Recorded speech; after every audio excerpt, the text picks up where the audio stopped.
Welcome to Nick and Dave Deep Dive the Metaverse, a podcast exploring cult classics, subculture, and geek media. I'm Nick. And I'm Dave. And we will be your tour guides for this, our second part in our Cyberpunk series. Ridley Scott's 1982 hard-boiled tech noir thriller, Bladerunner. I'm really glad you included the word noir in there because it's pretty pulpy. I was up until this morning. I was going to say neo noir, and then I discovered the subgenre tech noir. Oh, okay. Of which, like, this movie and just a handful others are the only examples of. Well, that's cool. I haven't seen this movie in a long time before we watched it for this, but whenever anybody would say, like, what's your favorite movie? If you had to nail it down to one, I would usually say Blade Runner. Yeah. And I hadn't watched it in like 15 years. It always kind of surprised me because this doesn't strike me as something that would be your favorite movie. Yeah, I don't know what it was about it. I remember seeing this when I was a teen. Yeah. And this movie was one of those ones that had been out for a while when I was a teen. It came out in 82. So, right, I'm talking like I saw it in the 90s for the first time because in 82 I was a wee little lad, not really interested in cyberpunk or anything. But more like Legos. But basically, I really enjoyed this movie when I first saw it, and there were a few scenes that really stuck with me like forever. I never forgot those scenes. And I couldn't really think of any other movie that had those types of scenes that I just couldn't get out of my head. Yeah. And so I just always kept this up there in the pantheon. The whole final sequence of this movie really burned itself into my psyche as a little kid. Oh yeah. And it just, I remember, especially as like a big fan of Star Wars and Indiana Jones and everything. This movie definitely, like when I was like 7 years old, it's got Han Solo, Indiana Jones in it. But it was not the movie I thought it was going to be when I looked at the video box. Like, this is a slow, dark, depressing movie, and I just remember being like bummed out and confused when I saw this. Yeah, I think that this movie is definitely that it has a storytelling style that is a product of an earlier age of cinema. Yeah. And I really like Ridley Scott's movies. You go way out on a limb. Ridley Scott's a good director. It's a hot take here. I'm willing to stake my sterling reputation on it. Ridley Scott can make good movies. I don't know if I can stand behind you on this. That's such a bold stance. But this one actually was not a crusher when it came to money made. Yeah. They made it for $30 million, which seemed shockingly low considering how techy this movie is. Yeah, but it was way over budget. And it only made $41 million at the box office. That was insane. It was not successful. No. I mean, it barely made back what it spent. And, and this was sort of the same deal that happened several years later when Blade Runner 2049 comes out. They're hard movies. Like, they're challenging. They're good movies. They're good movies, but they're hard movies to like. Like, for a casual, like, popcorn movie, Star Wars fan or whatever, this is a hard sell. This is like, you're like, oh, geez, I can't even tell who the good guy is. At the risk of offending one of our 40 to 80 downloads per podcast or whatever. If you don't like this movie, if you legitimately sit down and watch it and you say, I don't like that movie, I don't like you. I mean... Well, hold on. Don't like it. It's so good. Yeah, but there's a difference between... this is not my cup of tea because I don't like this sort of thing, and I acknowledge the quality of it, but it's just not my bag. Sure, but if someone is like, this is really good, but I'd really rather watch Clueless. Like, let's not disparage Clueless. Honestly, I haven't seen Clueless in a long time, so who knows? I'm just trying to think of something vapid. Anyway, so this movie, I think you mentioned it. It's based on Philip K. Dick's "Do Androids Dream of Electric Sheep?" Yeah, and I've read that, and it's really good. Yeah, so I had always kind of been told that it didn't really resemble the book. But then I was surprised because in preparation for this, I listened to the audiobook and it was very recognizable as this story. There's some things that are different about it, but it's not as far apart as I was expecting it to be. Yeah, so this one is really interesting because this movie, it influenced so many other science fiction films. There are so many like scenes in here that you can call back, like, oh yeah, this happens in Fifth Element or whatever. And it also kind of brought the work of Philip K. Dick directly to Hollywood. Everyone was like, oh, a new source to mine all the things from, like Total Recall, Minority Report, Scanner Darkly, etc. And it's just like his shit is legit, and he's got to be one of the most adapted authors in science fiction.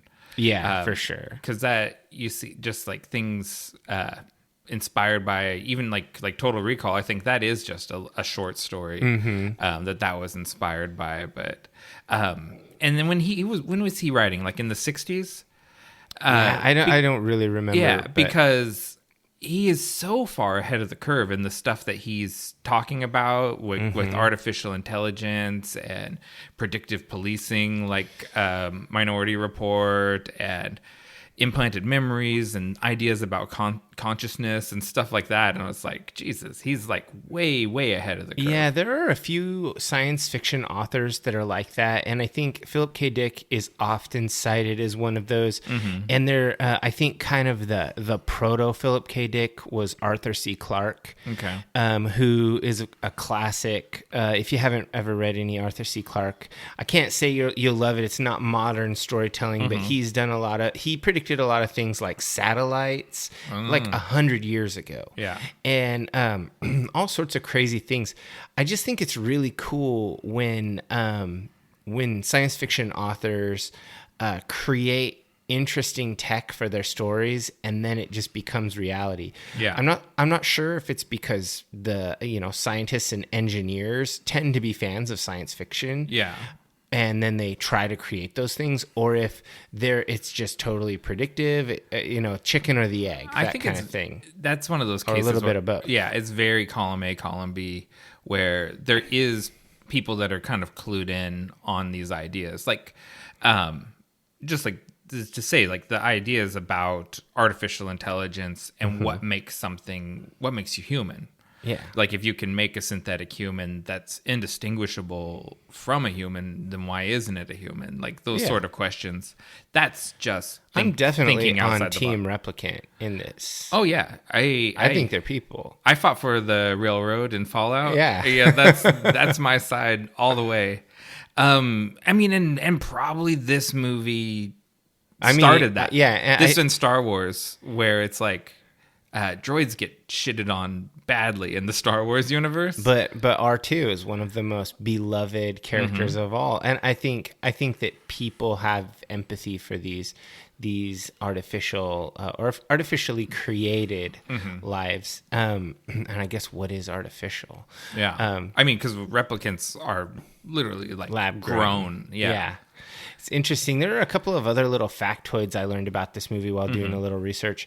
I didn't know that this was deemed culturally, historically, and aesthetically significant by the U.S. National Film Registry at the Library of Congress and inducted there. So it's considered, a very important American movie. Which cut did they induct into the Library of Congress? It was in 93, so probably the director's cut. Probably the director's cut. Yeah. Okay. Maybe the theatrical.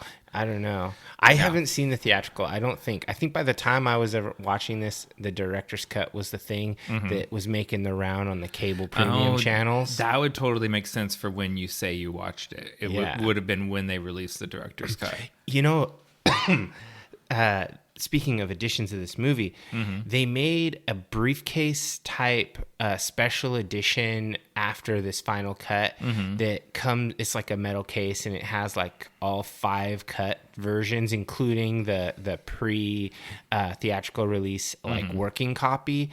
And And that's not even that expensive. You can buy that on eBay for like $40-$50. Oh, really? Yeah, I looked on it, and like there were like obviously old but still in shrink wrap, like copies of it for like $40-$50. I thought about buying it, but I don't own any other DVDs really. I kind of got rid of them when I moved. Yeah, but this is like a display piece. This goes on a shelf on your bookshelf. That's true, next to the anime stuff. Oh yeah, and the other factoid I learned, did you know Ridley Scott is an excellent illustrator, and he draws out all his own storyboards? His storyboards blew my mind. They're so want tight. A book of that. I watched the documentary, The Making of. Holy shit! I want a book of Ridley Scott storyboards. His storyboards were so tight, like because a lot of directors, you know, they'll say that like, oh yeah, actually he's a pretty good illustrator and he does storyboards, like James Gunn does his own storyboards, but they're pretty rudimentary. These are professional looking, like he is a storyboard artist. But I know he went to art school. Yeah. So like it's not that strange. He could like draw comic books. Like no problem. Easily. He's very good. Yeah, and there's a lot of European comic book influence in this movie. So I think he is definitely a student of those like Mobius and like Franco-Belgium comic book creators. That's cool. I really liked how he drew like the sets and the settings, and then the set designers they built them by like making old shit and then layering slightly newer tech, slightly newer, to where you look like you have like this mound of crap that's been built upon itself. It makes it look authentic. I really like that. And well, I guess we'll be saying that a lot, but sure. Because if you've ever... I mean, spoilers, this is a good movie. It gets a high rating. Yeah. If you ever done the Warner Brothers studio tour, you go around on the back lot. Yeah, I remember that. And I've seen these streets so many times, and they're completely unrecognizable in this movie. Oh, yeah. You know, like how they look in this movie compared to, I don't know, like one of the Batman movies or something. They're definitely the same ones as in Batman. Yeah, and it's like how it's... And it's like you said, they just bolt on all this stuff because the idea was rather than internally refurbishing buildings, everything would be just bolted onto the outside because it's cheaper and more efficient. And so the buildings are covered in all these add-ons from 40 years of technology.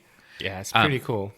I think that's a pretty accurate idea. I don't know if the same documentary that I watched, but they showed like up close the parking meter, and it was what's the guy's name, Sid something, that was their futurist that they had on the movie. He was showing the parking meter, and he's talking about how they in the future they wouldn't take coins anymore, so you're going to have a card reader on it, and here's where we attach the card reader to the parking meter. And it's like, well, yeah, you got that. Yeah, absolutely. That's pretty right on for 2019. Like, nailed that one. Like, there's a bunch of those. Whenever I walk up to a vending machine, if it doesn't have a card reader, I'm like, what the fuck? Who has coins? Yeah, Sid Mead was the visual futurist, and he did pretty good. Yeah. Good job predicting. I mean, there's a lot of stuff in this that truly stands the test of time. Yeah. As far as the tech goes. Just no flying cars. Everyone always thinks flying cars are coming sooner than they are, but... I mean, we have drones. Is that a step towards flying cars?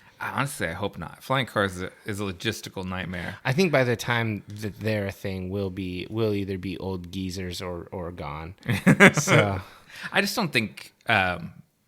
think about how much is involved with routing planes, and now imagine people with personal flying vehicles. Do you want some like asshat to fly over your house while he's texting?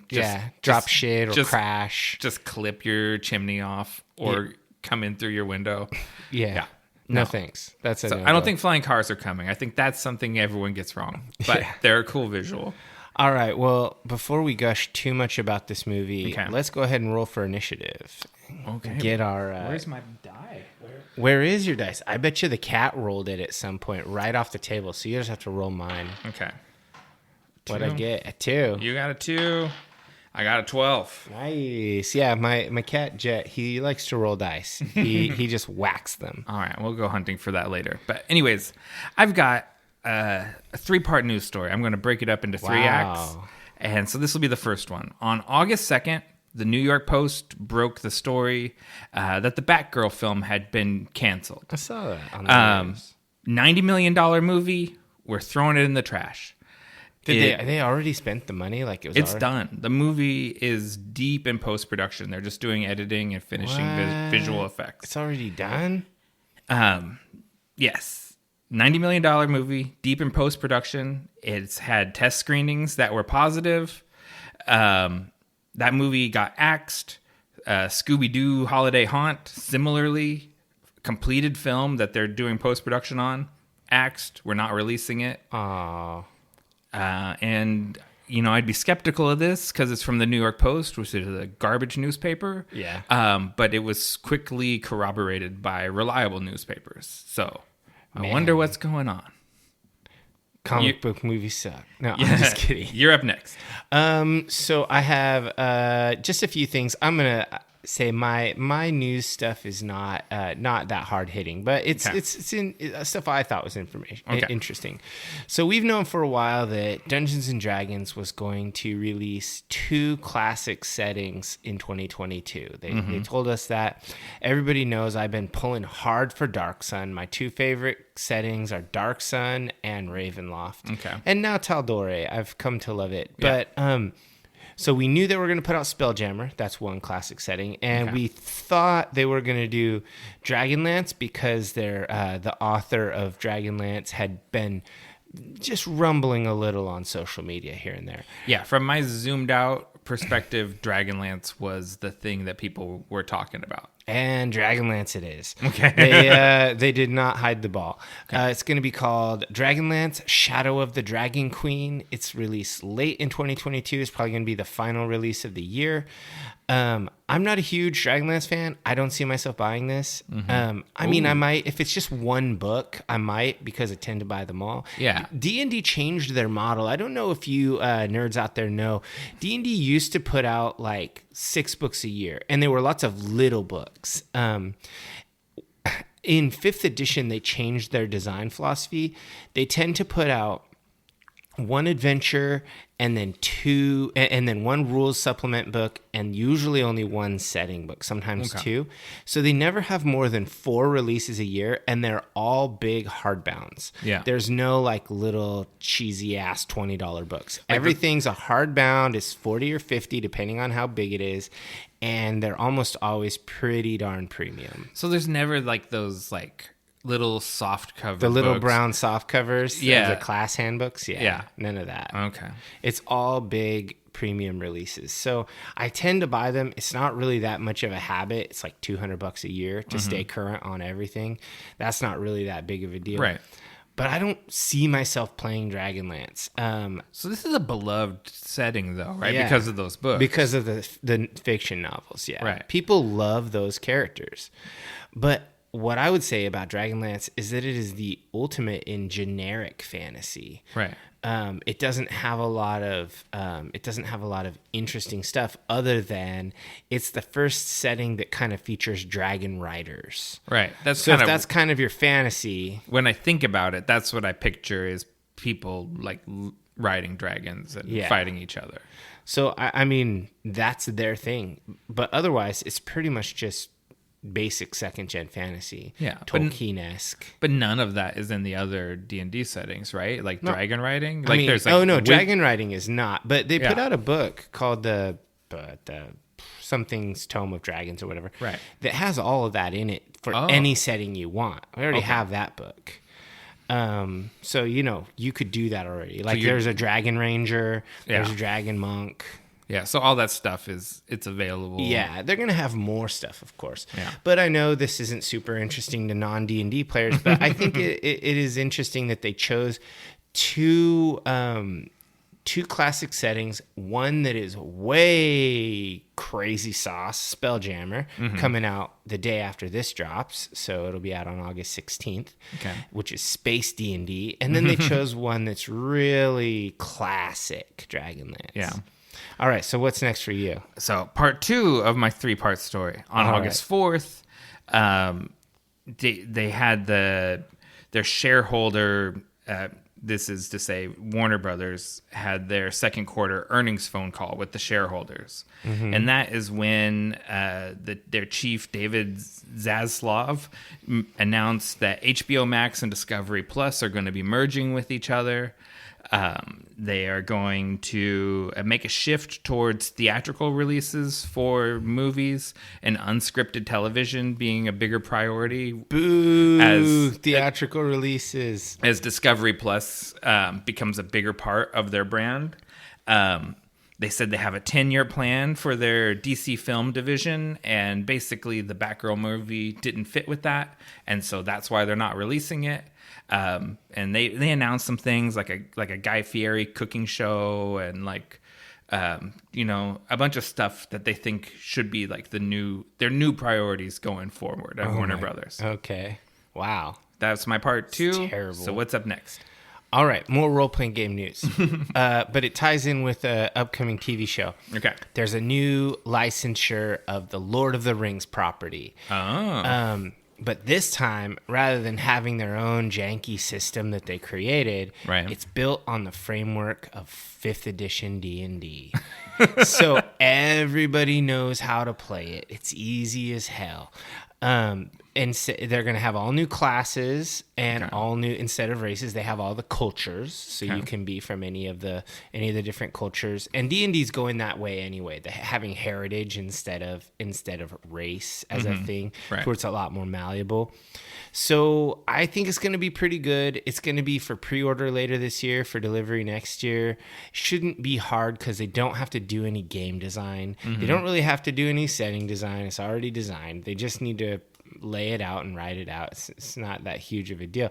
But I'm stoked for this. I don't know if I'll buy it unless I have players that are like, hey, let's play the Lord of the Rings. But okay, that's cool. I mean, here's my thoughts about that. So is it officially like a D&D supplement, or is it just sort of aping their system? Well, so that's a good question. 5e has an open gaming license. Okay. So you can use the core mechanics like the stats, the saves, the DC, the hit points, all of that. You can use the core mechanics for free. Like you don't have to. It's this open gaming license. So they're making the Lord of the Rings with this existing system that is an open source system. Okay. So it's not from But it's not from Wizards. So what is there in a Lord of the Rings game that isn't already in a D&D game? Oh, I mean, that's interesting because I've tried to plan D&D games that were going to be kind of lower magic. You can't do it. Okay. There's no way to play D&D that's low magic because almost every class has an archetype that's mega magical. Okay. And even the classes that you don't think of as extremely magical, they basically are. There's only 2 classes you can play as fully non-magical, and that's Rogue and Fighter. Everything else is magical. Yeah, you're right. Okay. So if you want to play a game that's lo-fi, even if you're not playing in Middle Earth, if you want to play lo-fi fantasy to where magic is rare, this will be a way to do it with the 5th edition system. Okay. Well, that you answered my question. It has value. Okay, it does. There's a reason for this to exist. Yeah. Then I'm good with it. Yeah, I'm all for it. It's not redundant. All right, so what's next with the saga of the DC Warner Brothers? The saga of the DC Warner Brothers. Their shares plummeted on the Friday following their Prophet's phone call.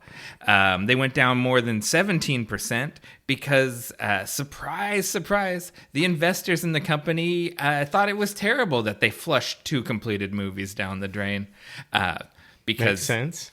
So that's the happy ending to this story. Is that going to mean that they're going to release them from the backlash? Unlikely, because I actually think the behind-the-scenes reason why I don't know about Scooby-Doo because it's an animated kids movie. Why on earth would you pay $90 million and not release it? Yeah, because kids' movies print money. Yeah. Batgirl, on the other hand, I think the behind-the-scenes reason they're not releasing it is because they've changed their corporate plan and they're not going to have Michael Keaton take over as Batman for Ben Affleck. And this is a whole movie based on the Michael Keaton Batman training a Batgirl. And so it's unreleasable film for their new corporate strategy. So they're doing a whole revamp of their Batman strategy, which is kind of their premier property. Yes. I think so. That hasn't been said explicitly, but Ben Affleck came in and did reshoots for the Aquaman movie. Okay. Shooting scenes that I think Michael Keaton already filmed. And I think that they're sticking with Affleck. Batfleck was popular. I think they backed the money truck up to Ben Affleck, and they're like, "Can you just show up like Sam Jackson at the end of each one of these movies and say something in your grumbly Batman voice?" Can we get a Nightwing movie? I'd watch a Nightwing movie. That'd be dope. But anyways, who knows? It's like they have a corporate strategy dartboard and they just wing darts at it. Everyone has had to kind of come out and say whether their shows were canceled or not. Like James Gunn came out and said, Peacemaker, still okay. We're not canceled. So good. I love Peacemaker. Kevin Smith said that he knew for a fact that Strange Adventures was canceled, and he thought that Green Lantern Corps was as well. But then the producers of Green Lantern Corps have kind of said, nope, we're still making it. So damn, it seems like Batgirl and Scooby-Doo were just the big victims of this. So wasn't Black Adam part of that, like Warner Brothers thing? Yeah. Is that good to go? Because, I mean, you can't tell The Rock no. Yeah. The Rock is one of like the most powerful movie stars that it exists. Well, it's because he's extremely profitable. Everything he does makes money. Yeah, and actually, since you asked about him specifically, he has taken on an advisory role for the whole DC brand. Oh, okay. Because so no one else knows see what they're doing. a lot of Black Adam Probably. in the future. Well, that's fine. I like The Rock. It's the Black Adam extended universe now. Are we going to have like a Black Adam, Batman, Batfleck team up? That'd be pretty cool. I mean, the thing that... Aquaman. I like Jason Momoa, too. Yeah. The thing that Dwayne Johnson has been teasing since he got cast was fighting Henry Cavill's Superman. So, that would be the best. Yeah. So Superman better win. They need to back up that money truck to Henry Cavill and get him to come back. I'm on Team Cal. Okay. Well, that's all the news I got. Yeah, the only other one I had, which is just tech news, because I like to cover that. Amazon bought iRobot. Did you hear about that? No. iRobot is a movie. I know, right? With Will Smith? Is a movie. It is a Will Smith movie. It is also a robotics company that their most famous product is the Roomba. Oh, really? Okay. But they make a lot of other little gadgets. See, I know Roomba. I didn't know the company is called iRobot. It is rumored that they bought it so that Amazon can get more into the home appliances market. But the conspiracy nut bars on the internet are saying that they bought it because iRobot owns the floor plans of everybody who owns a Roomba owns the floor plans of their homes. Yeah, and it can literally follow you around listening to you. Yes, and they're going to try to monetize that. Interesting. So they're basically spent almost $1 billion on Uber surveillance. That completely tracks and is totally in theme with today's movie. Yeah. They want to know everything about you. They want to have their little narcs in your house all the time. You will never get away. And I saw a lot of comments on these. Like, I like to read the comments, and people are like, you know what? I don't care if Amazon knows the floor plan of my house. I'm not getting my Roomba. I fucking hate vacuuming. Yeah. It's like, yeah, everyone thinks that like we have an automatic cat box. I would never get a non-automatic cat box at this point. Yeah, and that is the truth. And I think about that every time something that I promise you, we're both going to get ads for Roombas on our phones later. Sure. We just accept that this little spyware device we carry around with us everywhere. We actually have anxiety when we don't have Big Brother listening to us. Dude, I get so tired of it if I have to gift shop for somebody, or I'm talking to somebody about something, I start getting annoying ads. So I will literally open my phone, unlock it, and start talking at it and just say things I like. I'm like, heavy metal, guitars, role-playing games, dice, Game of Thrones. Like, I'll just say shit I like. So that the targeted ads come are back not around. Annoying, yeah. Oh my so God. shit I might like. Yeah. I'll just talk to it to try to reprogram the algorithm. Yeah. No, Stupid, I mean, but it works. we're just, what someone said, we're Huxleying our way to the full Orwell. I think that's what it was. Yeah. And it's like, we are just walking ahead to every dystopian future kind of at the same time. Oh, yeah. And if you're keeping track of the timeline, we're smack dab in between Blade Runner and Soylent Green. God. And I'd rather live in Blade Runner.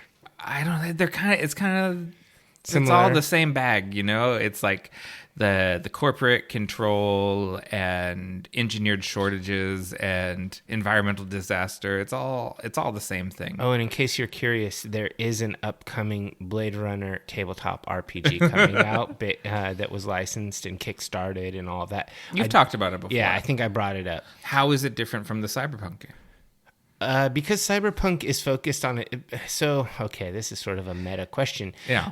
How are all of these slightly different properties different when they make their own game? Right. Well, the thing is because I own like Shadowrun, Cyberpunk, and like a couple other future sci-fi RPGs. Shadowrun's different because it has orcs and Yeah. trolls. But So, what like, they do is rules are written around their lore. Right. You don't have generic rules. So you can't remove the magic from Shadowrun and just play Cyberpunk. Right. It's a hollow ass game at that point. Right.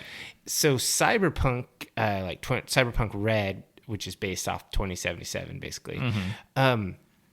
It has rules that support all of its lore. Right. So the rules and the lore in most of these games are pretty inseparable. Okay. If you're really looking for a game that's like Cyberpunk that's lore agnostic that you could really change to be however you want. There's a game called Mutants and Masterminds that basically does that. Okay. And you can make it as mutanty or non-mutanty. You can do all the cyberpunk stuff. But the Cyberpunk game, like, you know, like it's sort of Arasaka instead of Tyrell, but it's like it's very similar. Yeah, Cyberpunk really was based off of Blade Runner. Yeah. I just think that they'll have, replicants and stuff like that. And Okay. Yeah, and that's not really a thing in Cyberpunk. Yeah, it'll be its own deal. It'll have all the mechanics to support its lore. So if you really love this movie, you can play games in this setting. I'm always with the licensed games, despite the fact the Ninja Turtles role playing game was the game that brought me and all of my friends into role playing. I'm always just very skeptical of the licensed games because there's usually like a serious RPG already that kind of does the same thing. I agree. So it's like, well, what do you got besides the name Blade Runner? What do you got over Cyberpunk? So that's just the question that always comes up. Cyberpunk is really a good one. All right, so let's go ahead and get into our podcast fuel. We're going a little long on this one. Yes. So we got the 6-1 New Zealand Pilsner. It's a collab with Reuben's Brews and Chuckanut Brewery, two breweries from Washington State that I am super fond of. This is number 7 in their 10th anniversary series. And if it seems unrelated entirely to this movie, the label had sheep on it. Yeah. And so I was like, oh, electric sheep. And I bought this because I like Pilsners. I like the two breweries, and the sheep seemed on brand. And, this is just pretty delicious. It's one, you can kind of tell how much I like something by if I've finished it practically before we even get into the movie, and we're getting dangerously close. Yeah, this is one of those easy drinking ones. And I gotta say, Reuben's Brews never really makes a bad beer. I haven't had one that I was like, No. These are two of the best breweries in Washington, and I say that I don't even have to think hard about it. Yeah, they're really good. All right, so let's go ahead and take a break, come back, and get into this.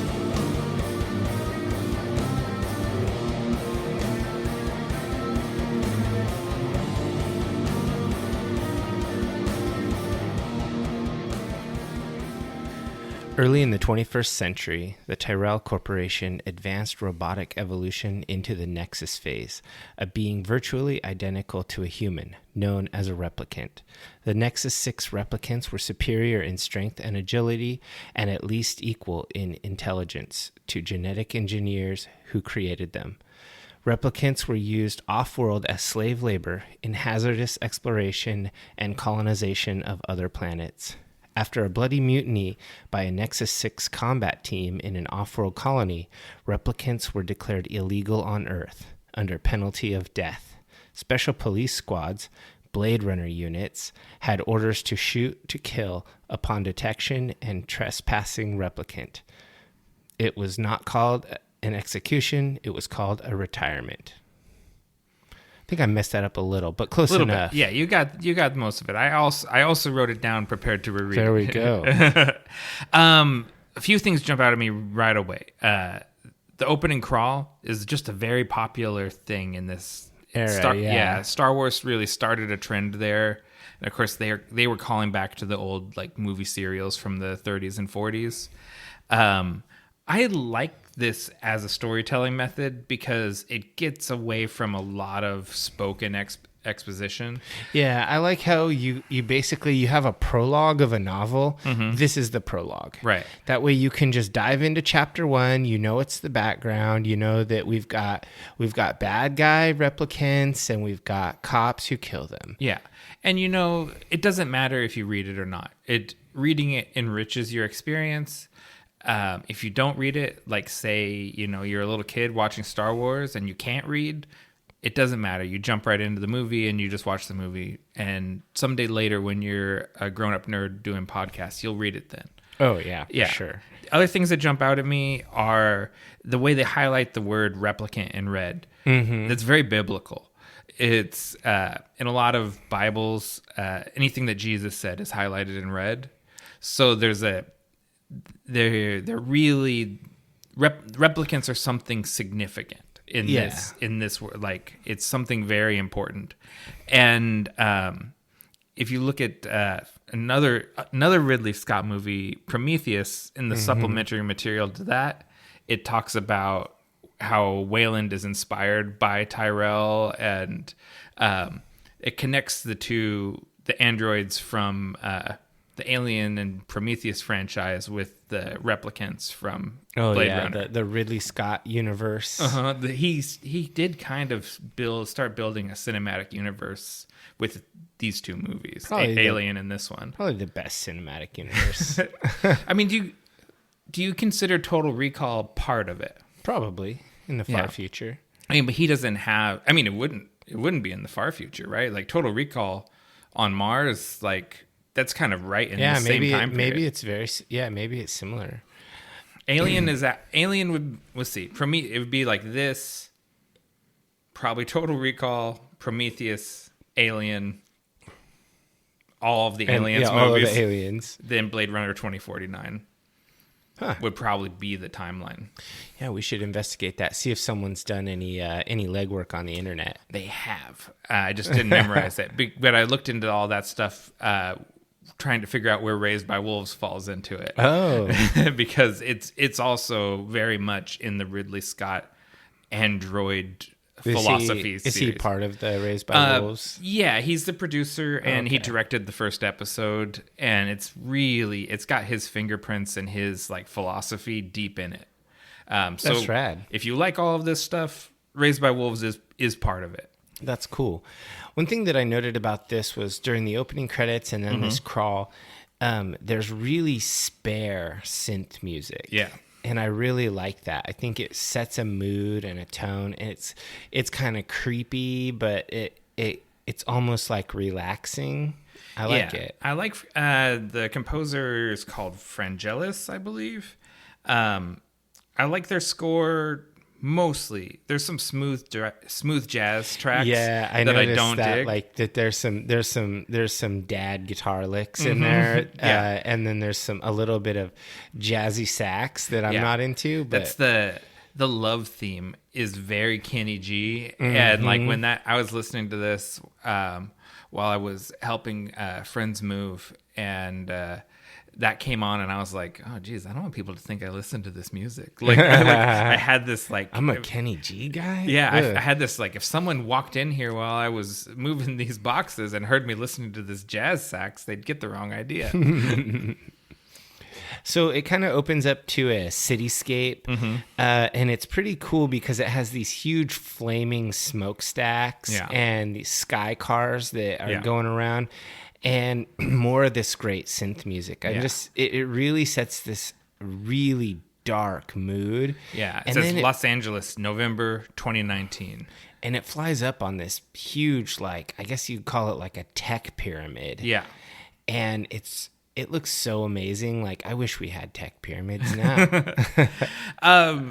Yeah. Well, you know, the dark side of that, though, is how immensely rich the Tyrell Corporation is. Mm-hmm. This would be like, you know, if we were talking about Amazon or whatever, like if you approach Seattle and the whole landscape is just dominated by the Microsoft pyramid that just towers over the whole Puget Sound. That's true. It's grim. That's a grim future. That's grim. You think so? One thing that struck me immediately was the Tyrell Corporation, and then the Tyrells in A Song of Ice and Fire. Yeah, they're ancestors. It's all part of the same cinematic universe. Exactly. These Lords of the Reach. Okay. They've risen high. Yeah. They're just doing great for themselves. So it's pretty cool. And the thing that I also noticed immediately was, why does everyone smoke? I think that's just, besides smoking makes you look cool, as has already been discussed in the Constantine episode of the podcast. Mm-hmm. It just adds to the noir atmosphere of it.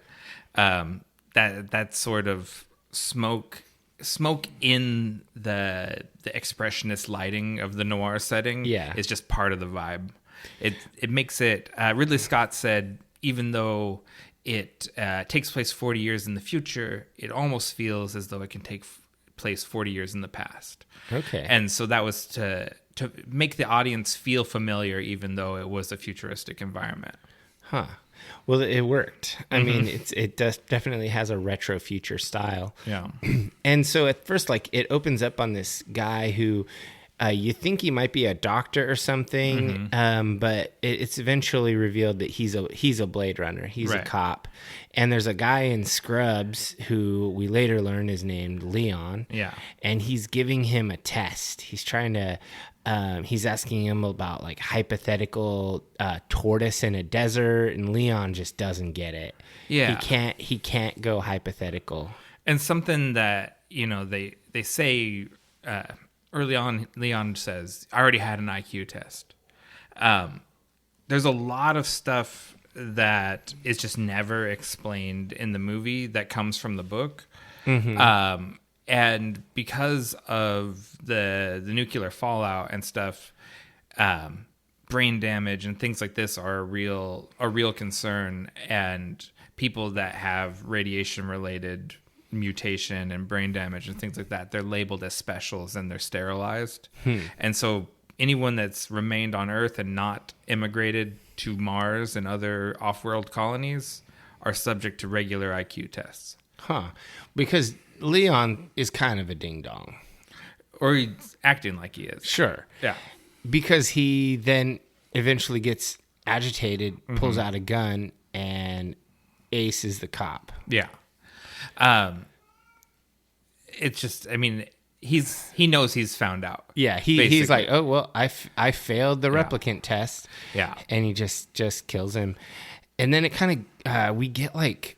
In this movie, there are so many moments where it's transitioning scenes. Right. And rather than just cutting to the next scene, it literally takes you there through the city. Yeah. Like you fly through the skyways of the city, and you see the cyberpunk city with all the advertising everywhere. Yeah. You know, it's got this off-world relocation ad. Everyone's got these cool like eye coverings, like glasses and stuff, and everyone's got umbrellas. Yeah. It's be like acid rain and stuff. Right. And it's really, really diverse. There's like Chinese characters mixed in and English here and there. It's pretty rad.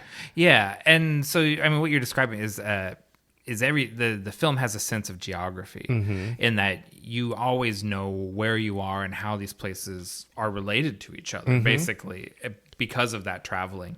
It's a good way of making like what could be a very confusing thing feel very normal. Like you never like, how did we get here to Chinatown? I don't understand what happened. Like you always know how you got down the there. street. And, Yeah, like we literally flew over there, and you know how you got there. It made me wonder about these sets, about the interlude parts. Are they just giant models? Mostly models, because they're really well done. the special effects in this movie, the way stuff is composited together, it is so complex that if I got too much into it, it would take over the whole podcast. Like, Okay. I started trying to explain how the opening sequence was shot, and I was just like, I mean, that's a 25-minute video that I watched on how they did it. So there's no way to do it in less time.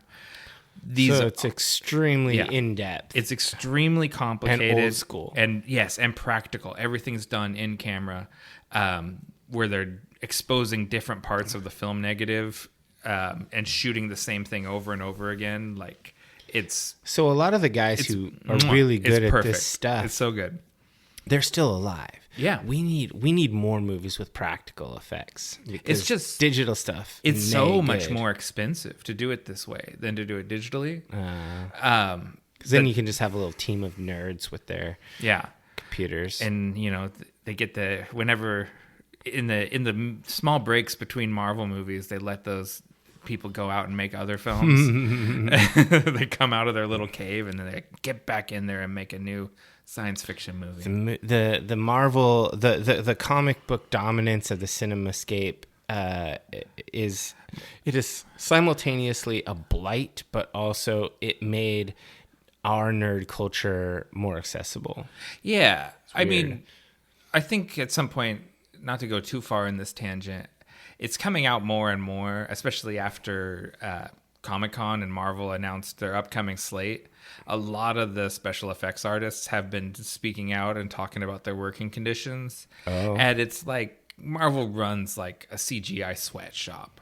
They need to pay those guys. They need to pay them. They need to get overtime. They need to give them, bigger breaks in between their projects. They should unionize. I'm surprised they're not. Animators are unionized. Why aren't computer animators unionized? Okay. I don't know. We should get, yes. That's a good question. Labor now. So yeah, we go to Deckard, and this is our Han Solo. He is eating at a Chinese food cart, which is of course directly aped in Fifth Element. Yeah. And the Cyberpunk video game. Yeah, a Cyberpunk video game. Every Cyberpunk everything has a Chinese food cart that you eat at, or it happens. Like, it just seems to be really an important thing is eating street food. Right. So everyone says this. Anything you read says Chinese food. Everyone describes it that way. The guy speaks with a Japanese accent. Yeah. And speaks like a little bit of Japanese and stuff. Like, it's city speak. Yeah. I thought this was a ramen stand. I think it's a Japanese stand, not Chinese. But I mean, that could just be, Ridley Scott not knowing, and the person he's cast, it's like, just happens to be Japanese. He's like, I don't speak Chinese. Yeah. Yeah. He's like, well, just whatever you speak, it's fine. just speak your speech. Yeah. I mean, so he's sitting there eating his food, and somebody comes and fucks him up. Captain Adama from Battlestar Galactica. Admiral Adama. Thank you. Yeah. Edwards James Olmos is playing Gaff, and he comes up speaking city speak, like you said. Yeah. And Gaff is a Bladerunner too. And city speak is interesting because last time I'd watched this, I'd pulled out the Japanese, and I was like, oh, he's speaking Japanese really bad. But then what I've discovered is that it's like a whole mishmash of like German and Spanish and Japanese. It's a jargon. Yeah. And so it's like, okay, he's not speaking Japanese bad. he's speaking a different lingo that incorporates Japanese words. So in our area here in the Pacific Northwest, or the Columbia River region, there's a jargon called Chinook jargon. Yeah. It's very similar to city speak, but it was like in the frontier time. So this is basically a very kind of historically accurate thing that happens with these extreme melting pots. You get these pigeons with words from many different languages that everyone learns. Yeah, and so pidgin is the Hawaiian version, right? Where you have people, Japanese immigrants and Portuguese immigrants, everyone working in the sugarcane fields, and so they had a combined language. Well, I think a pidgin is any combined language. I think it's a generic term. I think it's a specific You one. think it's... I think pidgin is a specific to, at least to the Pacific Islands. Could be wrong, but you never know. Yeah. Hey, divers, why don't you correct us on that in the comments? At me on Twitter. And this is all, it's in the theatrical cut, there's lots of voiceover from Harrison Ford. Clearly the notes that came out of test screenings were, I don't understand what's going on. And so they have Harrison Ford is like, the lingo Gaff was speaking as city speak. Of course I understood it. And he explains everything. Whereas the final cut and the director's cut just let the moments sit and trust you intellectually to figure them out. And I prefer it. Although in a few cases, it's nice to have that stuff if you're like, I'm unclear on this. How did Deckard describe it in the theatrical cut? Yeah, anybody who, I don't expect people who've watched this movie to have read the book or to have played any of the various cyberpunk video games or role-playing games. Right. But there's city speak in all of them. It's pretty much ubiquitous. Yeah.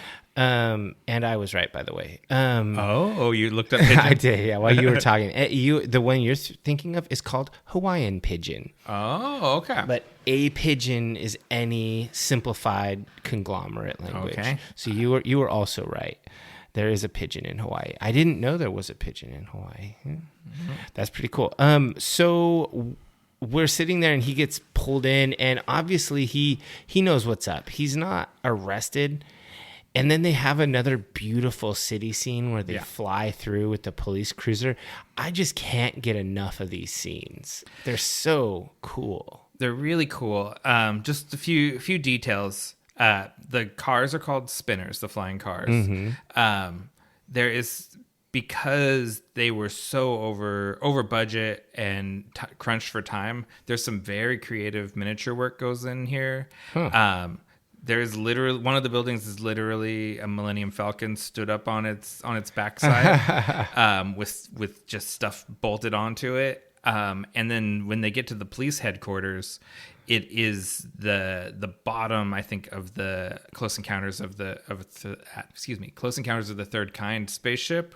The bottom of the spaceship is the top of the police station. Wow, it's just all the stuff they had on hand. Yeah, they're like, we need futuristic shit. This is not long after Ridley Scott made Alien. They were cannibalizing stuff from Alien too. Like they're like just gluing stuff on. Hodgepodge it all together. Yeah. It's like you have a bedazzler and a glue gun. You're like a lady in a craft store, and it all works. Like you don't think that, like, oh, there's a Millennium Falcon. Like I had to pause it and like. There's a healthy dose of spray paint here. They put some gnarly patina on these things. It was great. And that's something that Sid Mead talked about also, about it being a lived-in world. And so did Ridley Scott in the interviews I've seen, when he's talking about like the futuristic, the clean future, like the Star Trek future, where everything is brand new and it's white and everything. And he says, it could go that way, but I think it's going to go quite the other way.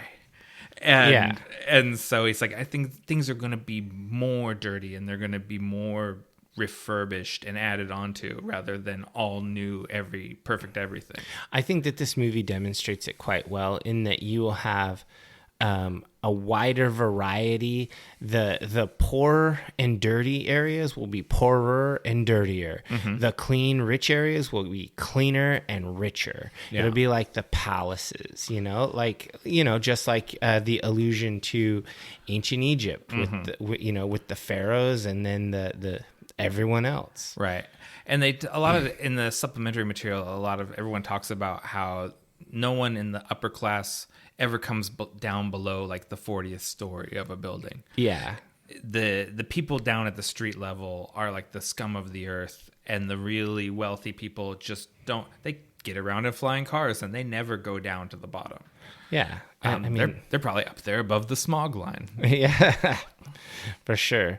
So basically, this guy is he's brought in to talk to his former police supervisor, Bryant, Mm-hmm. and Bryant is basically like, yeah, if I'd ever called you, you wouldn't have come in, so I had to have you brought in. Yeah. It's just like the worst. Like, could you imagine your old boss brings you in by force to try to get you to work for them again? Yeah, it's Captain Bryant is a huge dick and Abuse of power. And he like straight up says when Deckard is like, he said I was quit when I walked in here and I'm double quit now. Yeah. And Bryant gives him this line about how the deal is you're either police or you're little people. Yeah. And in the voiceover, Harrison Ford straight up says like that's a threat. He's saying if I don't agree to come back to work, like they're gonna whack me, basically. Like it really is a threat of force. Yeah. You don't have a choice. It really reminded me of The Wire, Mm-hmm. How those guys talk. I guess Bryant is from Baltimore. Is he really from Baltimore? No, I don't know, but that's where The Wire takes place. That wouldn't surprise me. And the other thing is Bryant he talks about replicants, he uses the word skin job. Yeah. Which in the voiceover, Harrison Ford, Deckard straight up says, like, makes it the equivalent to the N-word. Like he says in history books, Bryant's the sort of cop that would call black men the N-word. Only he says it because it's 1982, and we didn't start saying the N-word yet. People just said that word. Yeah, which we're not going to say. We're not going to say it. Jeez, Nick, why do I have to warn you like that? Yeah, so this scene really just as a person who I don't know, I dislikes authority. I don't like abuse of authority at all, and I really think like this guy Bryant would just piss me off. I'm surprised Deckard just didn't ice him. Yeah, because I mean that's the kind of world they live in.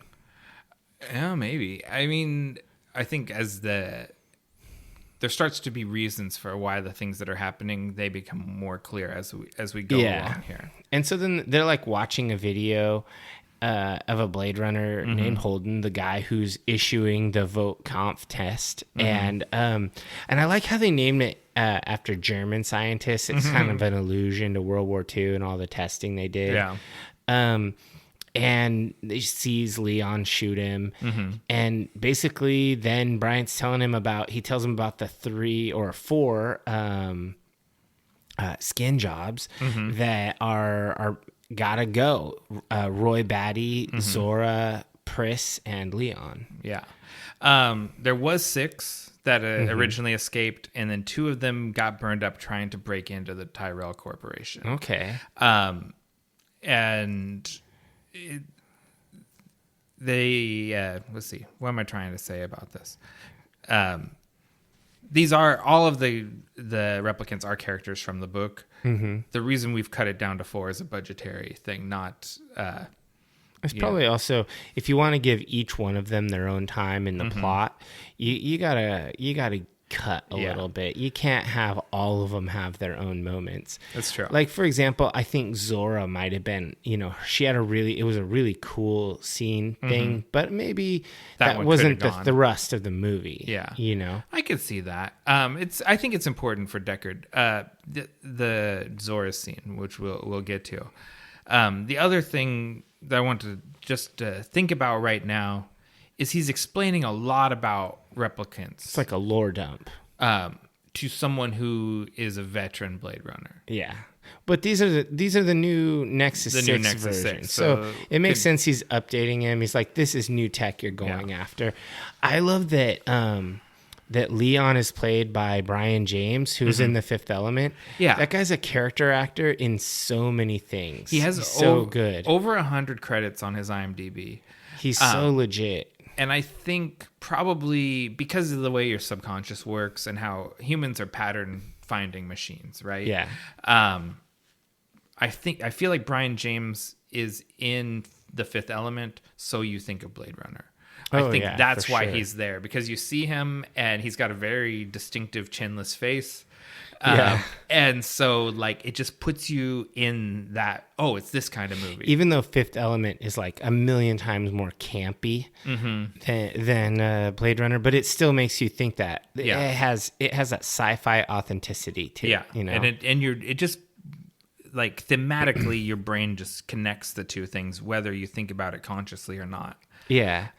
One of the big lore dump pieces here that's super important was that he says that these replicants, they're basically human in every way, except they only have a 4-year lifespan. Right. And so that's kind of their driving goal, is to defeat that hard limit. Yes. And the way the Voight-Kampff test works is it's an empathy test. They're testing empathy responses to these things like the turtle laying on its back. Flipped over turtle. Right. And it occurs to me, because they talk about how after 4 years they've developed their own emotional responses and everything. They're very much, if they had a normal lifespan, children don't really have developed empathy before 4 years old either. Oh, no. Like that's something that comes with time. Because they present it like, they're too dangerous to live because they don't have empathy and everything. It's like, well, I mean, they would get empathy. Slowly but surely. Yeah. So, and I think over the course of the movie, that's demonstrated that they develop empathy over time too. They're not incapable of feeling empathy. They don't, because they're not that old. Yeah, for sure. And Rachel shows us that later on. So basically then they leave. Gaff and Deckard leave, and we have more of the beautiful city as they're flying around, and more of the super epic synth music. So I'm loving all the models. I'm loving the music. At this point in the movie, I'm just thinking, like, this is such a sick setup. I don't remember any of this from my early years. Oh, really? Yeah.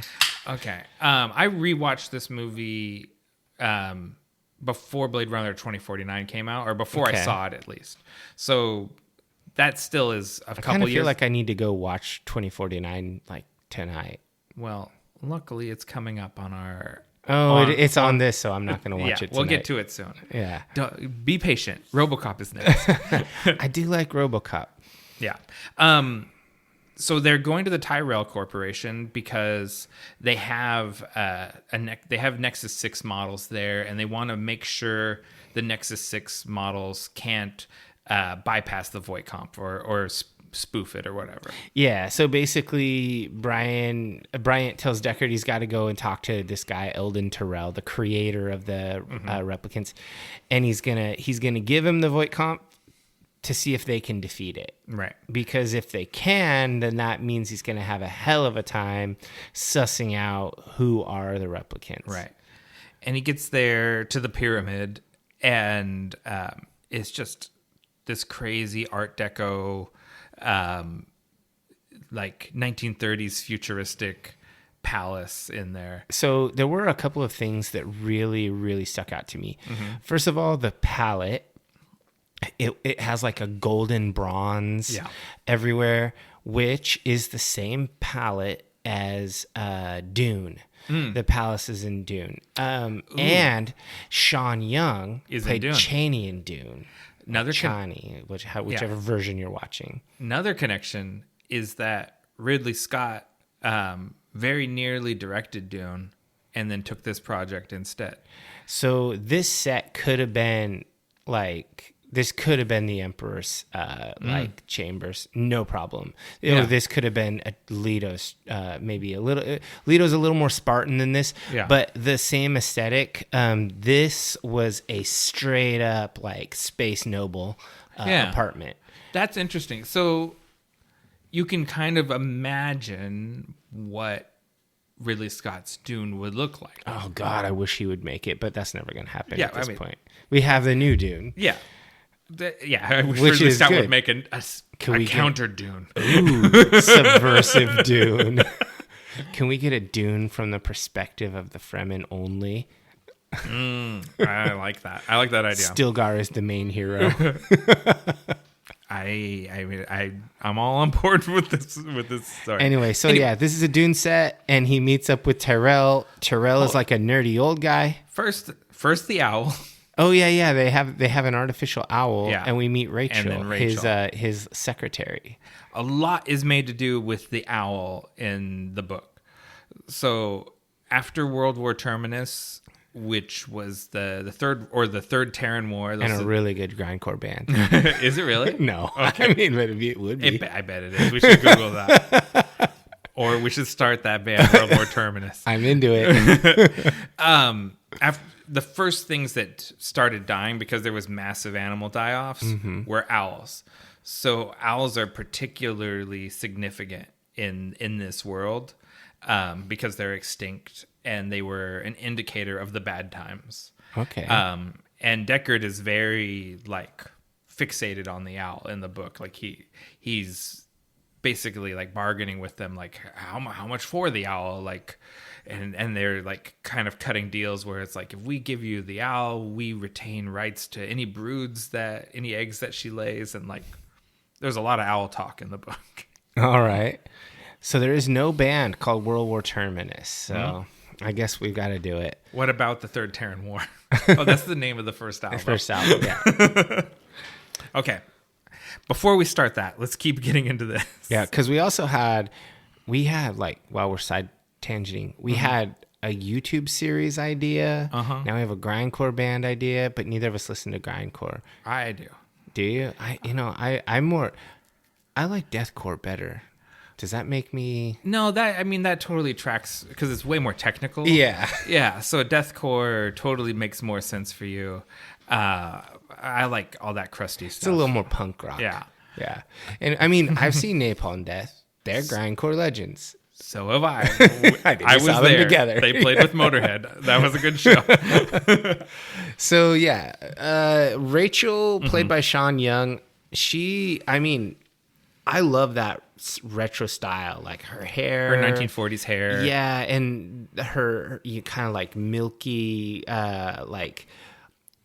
white skin. It's very made up. It doesn't look natural at all. It very much to me looks like movie makeup in real life, but nobody else in the movie has movie makeup on, right? Yeah. So she looks extremely like extra. She's the most retro of everyone. Yeah. And like say like Deckard with his overcoat and his tie and everything. Oh yeah. He evokes the idea of like a 1940s private detective. She's in a full on 1940s costume. Yeah. And it looks cool. It looks really cool, and I talk about it later in my notes. The whole, if you look at the later half of the 80s, fashion-wise, shoulder pads become such a huge thing. This silhouette... Shoulder pads should come back. The silhouette she has in this movie became the 1980s female power silhouette. Like, so much of fashion was influenced by this movie. Yeah, it's a really cool look. And she basically... she brings him to Eldon Tyrell, and Tyrell is really cooperative. Like, there's no way a corporate CEO just lets a police officer walk in and be like, hey, I'm going to check on your most recent tech. I'm going to test it for my purposes. No way. Could you imagine a cop walking into like Facebook and be like, we're going to check your algorithms? Yeah, that's not what's happening though. Tyrell's controlling this whole thing.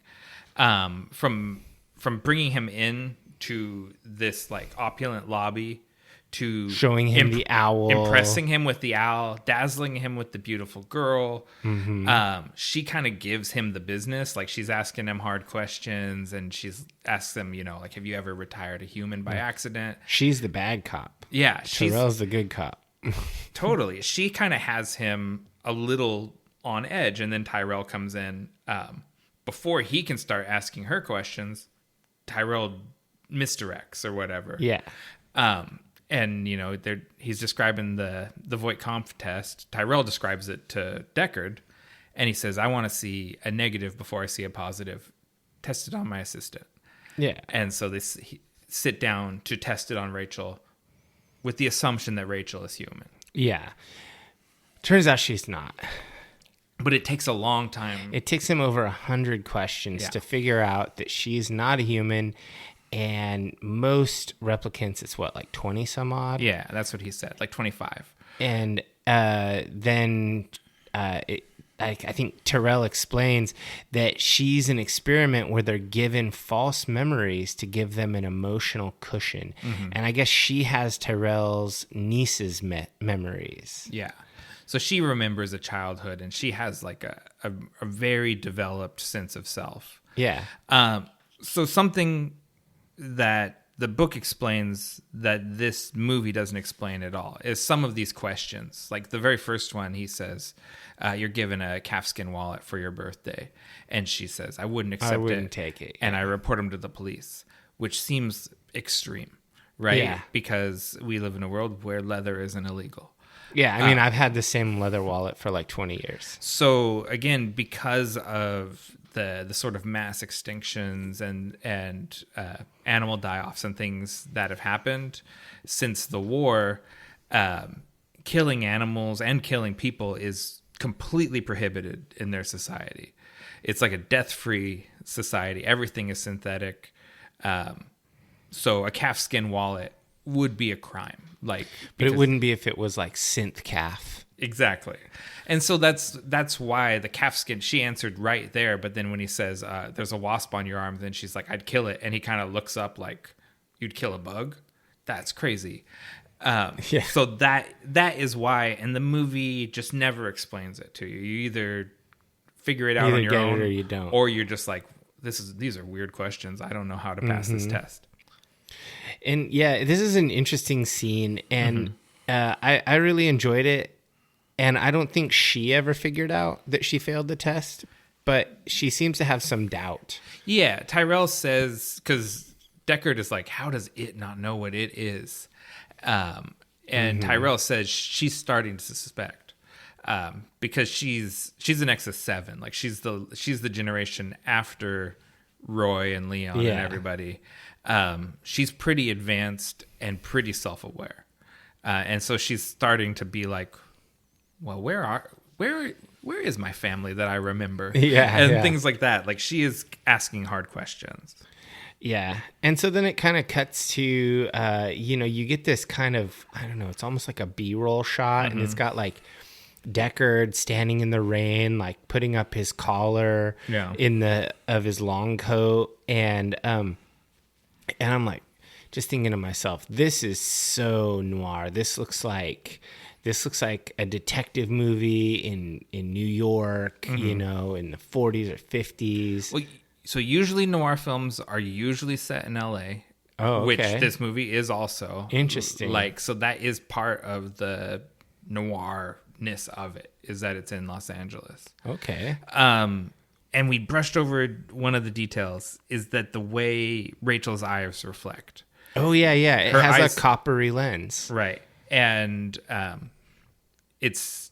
How the hell did they do that? So it's with no CG. It's done with a mirror reflecting the light into the lens of the camera so that the light reflects on their eyes. Like it's really tricky. It's another movie magic thing, but it's important because only replicants throughout this movie, only replicants' eyes do that. And every replicant's eyes do that. Yeah, and part of the test, what's the Voight-Kampff test, is it has a camera that's super zoomed in on their eye, and the cop, the Bladerunner, is looking at the picture, looking at the image of their eye and watching their pupils and stuff as they question the human or replicant. So having a slightly different eye is, that's a significant thing. Yeah. And, one of the big mysteries of the film is sort of definitively shown again through that when we get to it. So anyways, as you were saying, Deckard is out there in the rain. Gaff comes up behind him. Gaff is always pulling up behind Deckard. He's just like a creeper. Yeah. Well, he's his keeper. Right. Yeah, he's gonna ice him if he doesn't do what he's supposed to. And he's kind of got the leash on him, I think, is what ultimately what we discover, right? Is that he is sort of in charge of Deckard, whether Deckard knows it or not. Mm-hmm. And they go to investigate Leon's apartment. Yeah, Leon's apartment, he's like looking around and he doesn't really find much. And then he goes to the bathtub and there's like a synthetic snake scale. Mm-hmm. And or as far as we know right now, just a scale. Yeah, it's just like a weird looking, it almost looks like a fish scale to me. Mm-hmm. It's way bigger than any snake scale I've ever seen. Yeah, exactly. It's huge. It looks like a big ass fish scale. And then he's looking around in the dresser and he finds a stack of photographs. Yeah. And so this is something, again, in the voiceover version where they explain everything to you like you're a dummy, Deckard remarks on replicants don't have family photos because they don't have families. Yeah. But these are clearly like candid around with my chosen family, like cherished memory photos. Yeah. They're not like documenting important stuff. It's literally like hanging out pictures. Yeah. And Deckard is pretty weirded out by it. Like he just doesn't know what to make of this because it's not fitting his mold of what he thinks he would find. Yeah. So he's unsure of his what's going on here. What does this mean? Yeah. And Gaff is always making little origamis and sculptures and things that are kind of jabbing Deckard a little bit. So like when he was not wanting to come back to the police force, Gaff folded up a little origami chicken. Yeah. And this time he takes a matchstick and makes it into a little guy with a big phallus. And so it's like, yeah, you're becoming a man. You were a chicken before, and now you're a man. And so Gaff is always just sort of fucking with Deckard, super low key. And so then it cuts to replicants. We've got Roy and Leon. Oh yeah, Leon goes to the apartment because he's going to get his pictures. And there's two guys there, so he goes to talk to Roy. Yeah. And this is the first time we see Roy Batty. He's in a phone booth, and he's flexing his hand, and he's being very kind of, I don't know, ominous. Like he's very intimidating. Rutger Hauer is he's a presence. Rutger Hauer just has a really great look and style in this movie. The acting is really intense all the time. So since we bring up his style, he was cast without meeting him. Like he didn't do an audition. I think he was just cast from a headshot basically. And then he showed up. He'd bleached his hair punk rock style. Yeah. And he came up in like pink pants and big sunglasses and like in his mind, like dressed like a futuristic person. Yeah. And Ridley Scott was like, oh no, what did we do? Oh no. He's a freak. And like kind of was like, oh, did we make a mistake? this Dutchman's crazy. But it all works. And the hair is such a part of it. Like, yeah, the white hair is really cool. It's so good that he did that. Yeah. This movie made me want to dye my hair white. I think it would look pretty cool. I would look. You could be is like Roy Batty. He says that because Leon says he asked him if he got his photos and he said that he couldn't get in. There was men there. He goes, police men, and gets really in his face. Yeah. And it's like, oh geez, yes. I mean, I think it was like he's so intimidating. You get the Bryant kind of speculated that Batty was the leader of the group. Yeah. It's obvious as soon as you see them together. Because Batty is a military model. Yeah. And Leon is a laborer. Well, he's like a artilleryman. Yeah, like he's the guy that 400 kilogram shells into. So it's like basically Leon is more like a brute strength guy, but Batty he's like a soldier. He's all around. Yeah, and then Zora is like a sort of infiltration assassin type character, like a honeypot.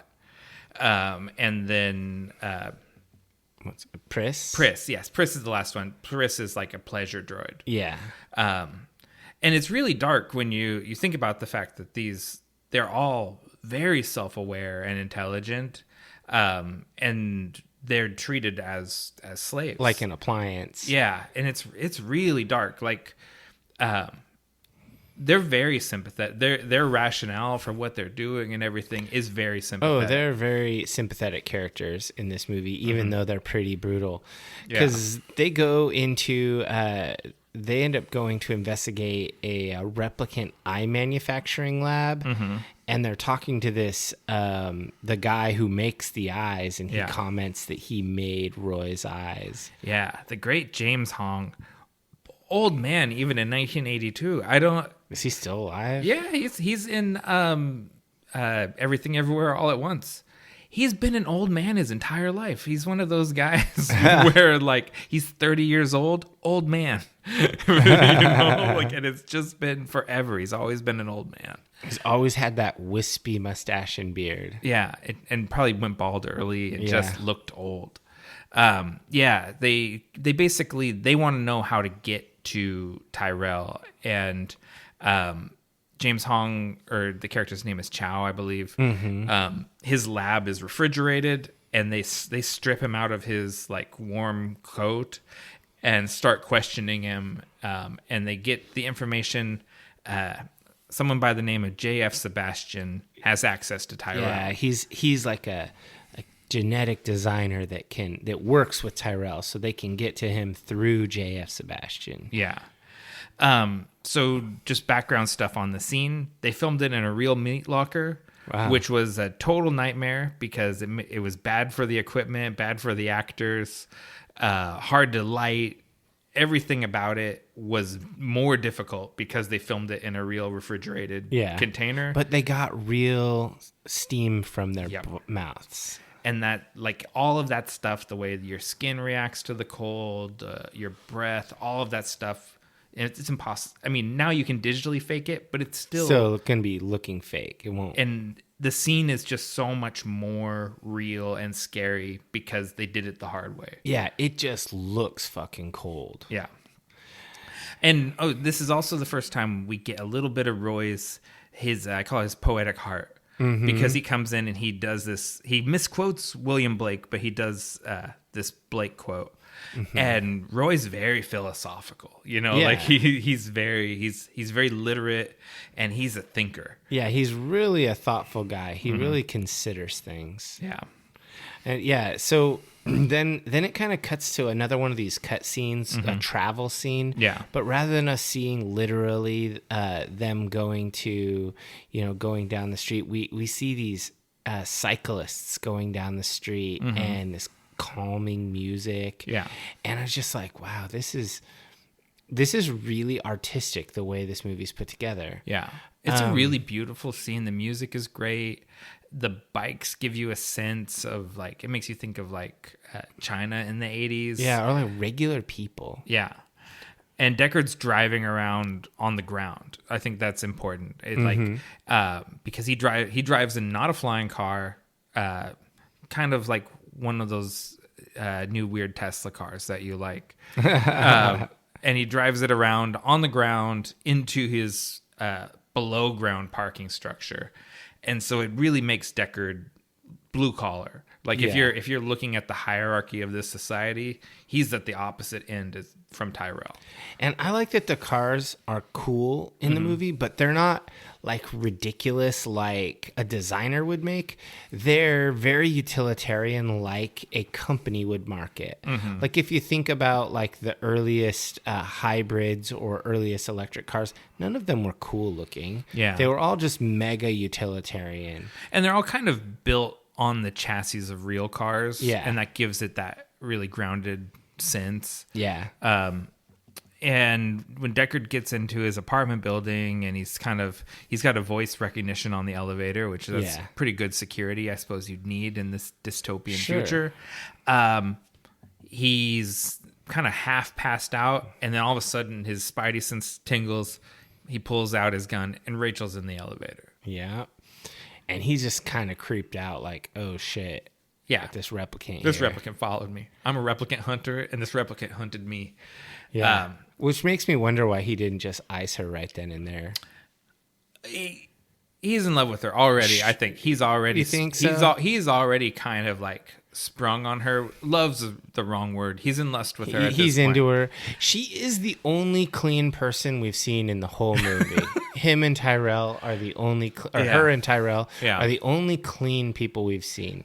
Yeah. Even Deckard isn't clean. And so that's something that's elaborated on quite a bit in the book, is that Deckard particularly has a soft spot for female replicants. He has a particularly hard time retiring them.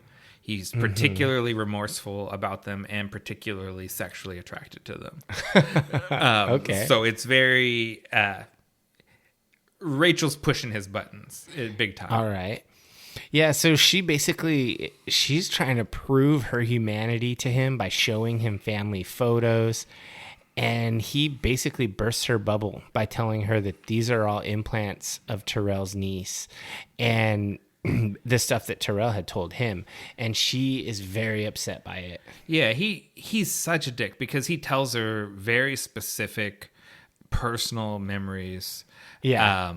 And because he knows, like, no one else knows this stuff, but Tyrell told me because he was bragging about the robot he made. And I think it's worth noting, Deckard is not showing a lot of empathy. No, not at all. Yeah. That's, he's a complete dick, and maybe he's a replicant. Uh-huh. The signs are starting... You don't see it on the first watch, but the more times you go back through this movie, the more signs there are that Deckard's a replicant the earlier in the movie. Yeah, and that's probably why Gaff is his minder. Yeah, because this is a whole thing where we're using a replicant to hunt replicants. Mm-hmm. Spoiler for this old movie. Well, I mean, and this isn't really a spoiler because this is a theory. Yeah, no, it's not verified in the movie. It is it's alluded to. It's verified in the movie because his eyes glow, and only replicants' eyes glow. That's true. And it's verified in that Ridley Scott is on the record. Has said so, Has said it multiple times, yeah. And that the plot of Blade Runner 2049 is based around the fact that two replicants had a baby. Spoiler for that movie. Damn it, Nick. You ruined the whole Cyberpunk series. Moving on, we're doing Tarantino. This is all canceled. So basically he goes to get her a drink and she leaves in tears. My favorite detail from this whole scene is Bachelor Deckard doesn't have a clean glass in his whole house. Yeah, he has to like clean it then and there. He's like, do you want a drink? I'll get you a glass. And he goes over to the sink and cleans a glass to pour the whiskey in. Yeah. And it's like, yeah, this guy's a mess. He is just a bum and a mess. And he's not ready to entertain. So then it kind of cuts to Pris. Yeah. And she looks like a fucking mess. She looks like a mess. Well, she looks like a sex worker, right? Like she's wearing but I mean, sex workers can be clean, Nick. She's not. Not the kind that walk on the streets usually look pretty messy. Especially if they're in the streets of 2019 LA. Yeah, exactly. This 2019. Or the one, or the real one. But so Pris is going to, I called Zora a honeypot earlier, but Pris is going to honeypot JF Sebastian. Yeah, for sure. The plan. That's the whole plan, is to just use her to get access for Roy. And so she goes to his apartment building, the Bradbury building, which is a real building in downtown LA. This is one of the few real places. And it's really beautiful inside. It's a crazy story about the Bradbury is that they filmed all this stuff at night and they trashed the building every night to get it dressed for the movie. Put garbage everywhere, water on the floors, all this stuff. And then they had to clean it up and they have to clean it every morning before people show up for work the next day. Oh my God, that's awesome. That's, again, this is a movie where everything's done the hard way, like, because it gets the best result. Yeah. So I wanted to say Sebastian, played by the great William Sanderson, who I absolutely love in Deadwood as E.B. Farnham. It's my favorite role of his. He has a way of seeming nervous always. Yeah. He's from, he was on the Newhart show, right? Is that what I'm remembering, right? I think so. Where he's like, I'm Daryl, this is my brother Daryl, this is my other brother Daryl. Yeah. Exactly. He's another guy that always seems old, even when he's young, because he's probably in his 20s or something. Yeah, in this movie. I mean, William Sanderson, such a great character actor, and this, I just loved him in Deadwood. So when I saw this, I was like, oh shit, this is gonna be good.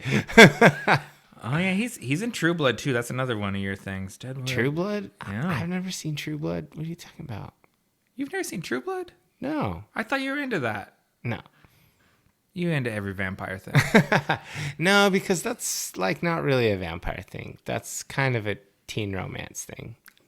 No, True Blood's not a teen romance. Okay, maybe it's like a middle-aged Like lady a cougar, yeah. It's cougar demographic. I wasn't the demo for that. Okay. Let's just say that. But I'm sure I'll get around to it someday now that it's done. Yeah, maybe. I've never watched it. Anyway, I mean, Joe Manganiello is in that show, so yeah. I feel like I need to see it. And Skarsgård. Yeah, that's true. Some cool actors. Anyway, so the apartment building is so cool on the inside, and I love the lighting and everything. Yeah. And then when they go into JF Sebastian's apartment, and he has like the little like creations that he's made, his friends. He's got all these automatons, like little. Shit, this is creepster. It's so weird, and I was just saying, like, there's no girl, like, if you brought any woman to your house and they were not expecting little walking teddy bears to come up and greet you when you walk dolls in and shit. Yeah, like I made my own friends. Yeah, it's like I made a mistake coming in here with you. Yeah, and I'm going to flee now. Yep. She's texting her friend to call her. So, I gotta go. Yeah. But Pris and Sebastian, like, they have a good click with each other. Like, I mean, because Pris can click with anyone. That's like her thing. She can, but I think there's some real affection between them. Like, it doesn't seem like he's got untoward designs on her at all. He seems legitimately. He seems like a nice guy, but he also, you could tell he fancies her. Yeah, but like in that sort of like, I think you're so pretty. Like, yeah, I'm gonna get her in here and do a Cosby. Yeah, he's not. Oh God, I'm gonna do a Cosby. Nah. I said he wouldn't do a Cosby.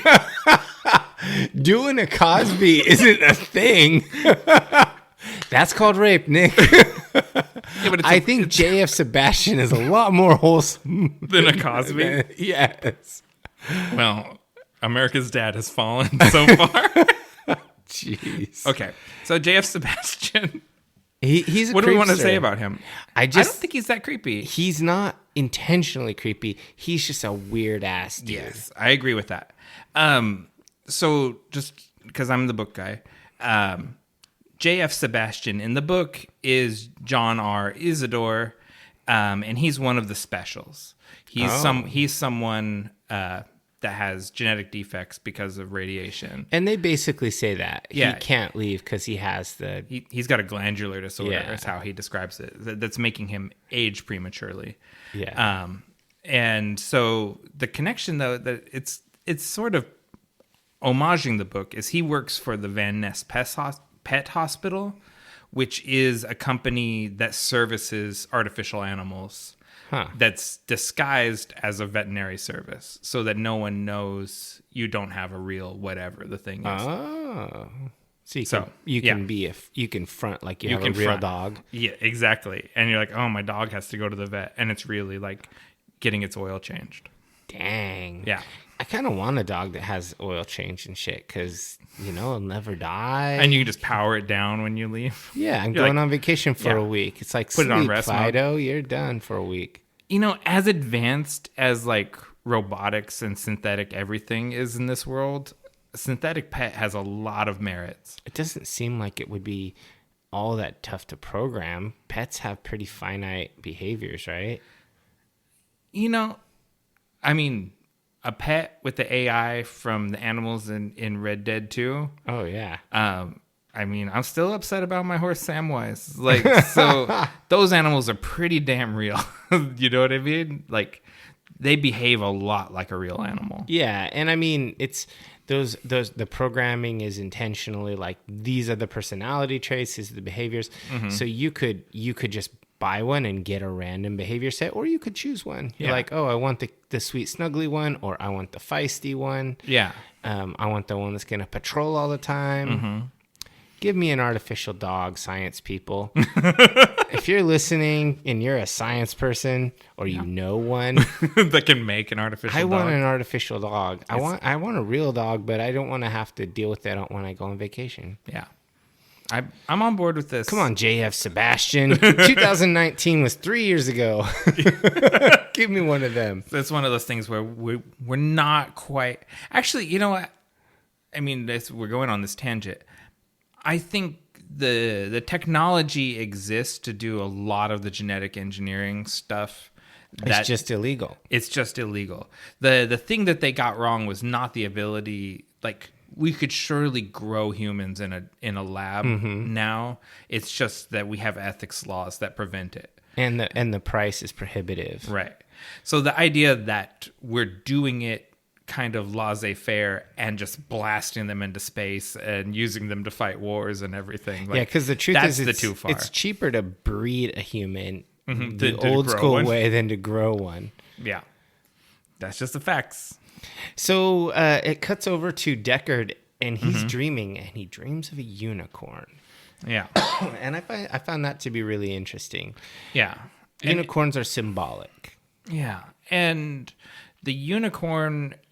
the internet constantly says this is the biggest indicator that Deckard is a replicant, is the unicorn.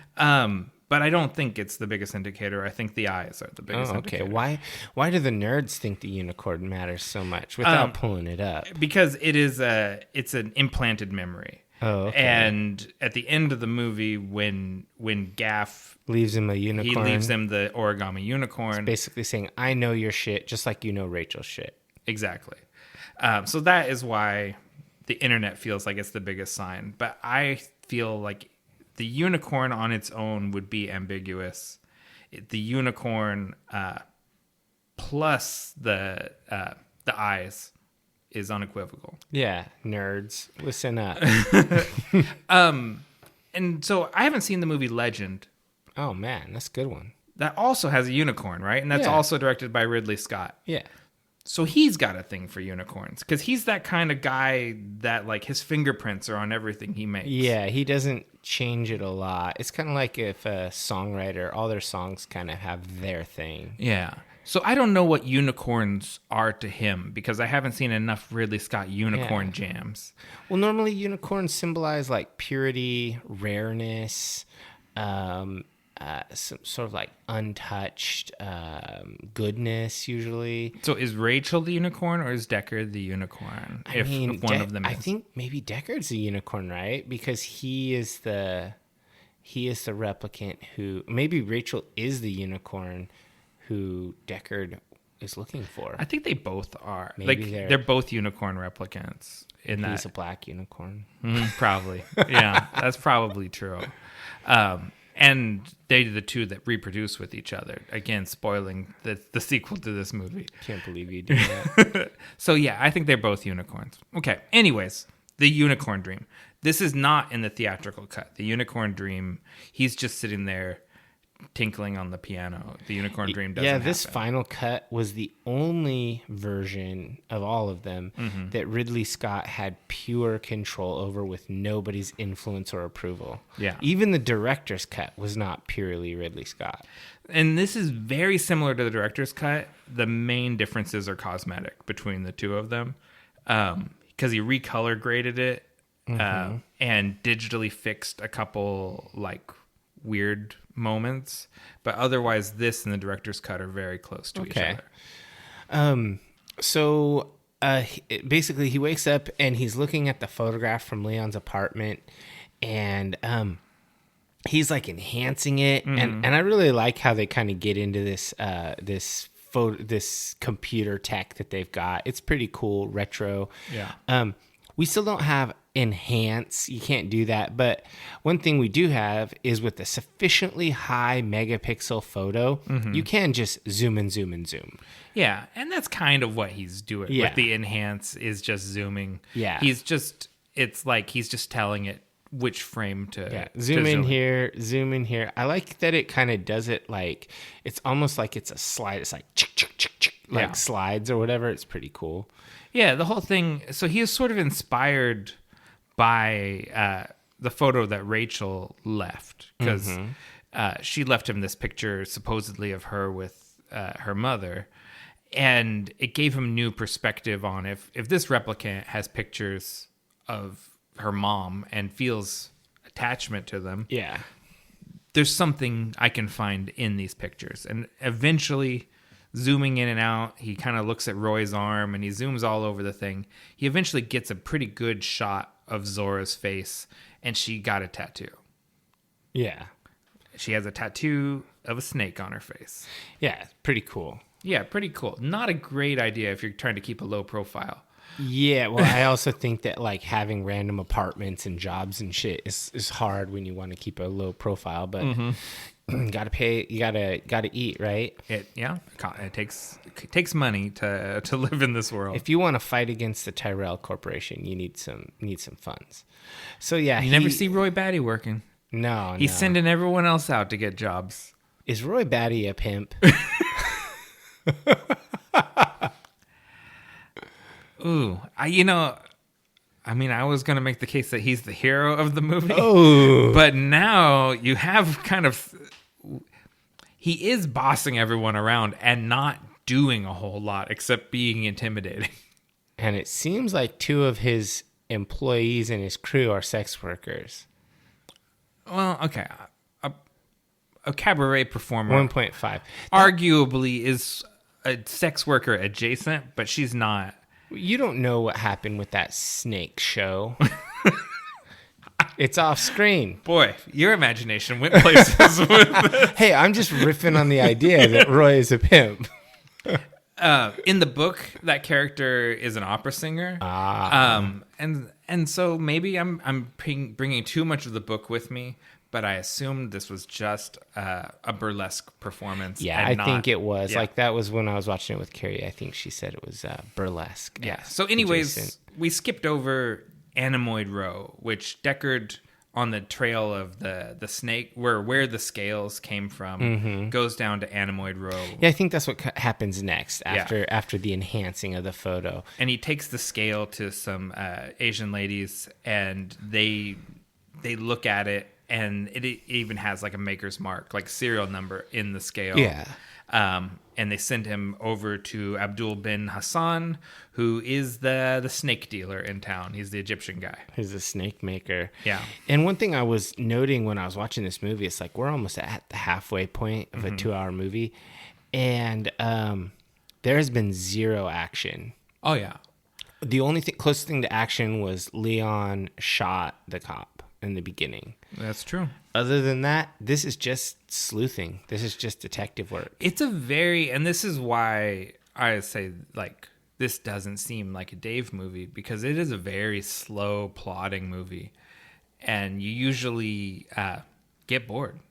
Yeah, I normally do, but this has so much eye candy. Like, everything is just stunning on this movie. It's so good to look at that you don't mind the slow pace. Yeah, because if it went too fast, you'd miss it all. Okay. And there's just so much to see. And I think that there are actually, the performances are compelling and don't need to be rushed. Yeah. And that's the thing that I much prefer about this version to the theatrical cut is they just let the performance speak for itself rather than have Harrison Ford come on and narrate what happened because they think you're too dumb to get it. Yeah. And the side effect of that is a lot of people are too dumb to get it. That's okay. And so they'll enjoy it. This movie is going to be just like, I don't get it. Like, that's just how they're not even, they're already turned it off at this point, basically. Like, they're like, nothing's even happened yet. Yeah.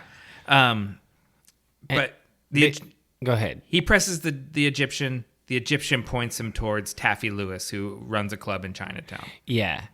And so basically he has this little tiny things as he's going that direction. I think it's really cool when he asks that cop for directions, and there's a cop that has like this weird face visor thing. Yeah. It just it's cool costuming. And then when he goes into the bar where he's going to find Zora, it just has a really cool vibe. Like, I would want to go to that bar. Yeah, it's like a cool burlesque club. Like, and it's got a very like 1930s gangster sort of vibe to it. Everyone there has cool slicked back hair. Yeah. And he presses the proprietor Taffy for information. Yeah. And Taffy's not really giving up anything to him. And when Deckard kind of starts asking about, license and registration, he's like, "Oh, you're a cop. Okay. Free drinks." Like, here you go. This is how we handle when law enforcement comes in here. We just lubricate them and the whole thing goes away. Yeah, just send them on their way. Yeah, I think so. He ends up going over to like the payphone and calls Rachel. Yeah, it's a weird interlude. It's interesting because there's a video payphone, which of course at this point in time when this movie was made, there were no video calls. That wasn't a thing. And nowadays, of course, we all have video calls available on our phones. But as opposed to in the future, like in this movie and Total Recall, when everyone uses video calls all the time, nowadays we hate calling completely. We only text. And so like, could you imagine he texts Rachel? He's like, "Hey, Rach, what's up?" It'd be like sends her some emojis, like the WYD. What are you doing? At Taffy's. Come down. And she's like, "No, washing hair." I'm in bed, sleepy gif. And he just sends her like eggplant, water drops.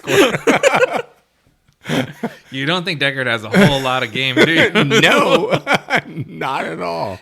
Let's ruminate on that for a second, because everyone thinks of Harrison Ford and the characters that he plays as being kind of smooth. Absolutely none of them are. No, he's just handsome. He's handsome, but he's always kind of like a little bit of a fuck up. And a little bit too forceful. Yeah, well, in this movie, very much too forceful. Yeah. But he's never like the smooth guy. Lando is the smooth guy. Han Solo isn't the smooth guy. Han Solo's sort of a dork. Roy Batty is the smooth guy in this movie. He is a kind of smooth guy. Even J.F. Sebastian is a little smoother than Deckard. He did get a girl to stay in his apartment without force. Let's not. Maybe I'm going too far into making light of these of non-consent or things like that. These are very serious issues, and there's some points in this movie that feel very insensitive to them. Yeah. And so he calls Rachel from the bar, and I thought it was really interesting. The call costs $1.25. I was like, nothing in the world costs $1.25 except for an Arizona iced tea. I don't know. Have you used a payphone? What does a payphone? They just don't exist. No, every once in a while you see one. Yeah, but like those are just like relic dinosaurs. Like at the convention center, there's like one payphone where there used to be a whole room of them. Yeah. There's just still one. Every once in a while you do see one, but I have no idea. I have never used one. What it costs to use it. It might be $1.25. Maybe next time I go there, I'll call you collect from one of those and see what it charges me. Yeah, you can let me know. I don't support this experiment. I'll be like, yes, of course I accept what's wrong. And you're like, I just want. What was the charge? We'll talk about it on the podcast. Clear. Yeah. So yeah, Rachel's not coming down there. It's not her kind of club. No. Yeah, and so Deckard decides to get back on the job, and basically goes and insinuates himself into the dressing room. He like pretends to be a union guy. Yeah.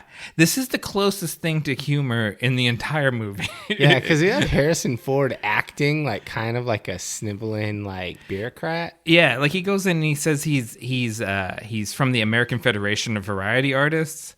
And then he says that he's part of like the Decency Commission or whatever, like this subgroup of the union. And he basically wants to know if she feels like she's been exploited in this job at all, and to check her dressing room for dirty holes for people to peep at her.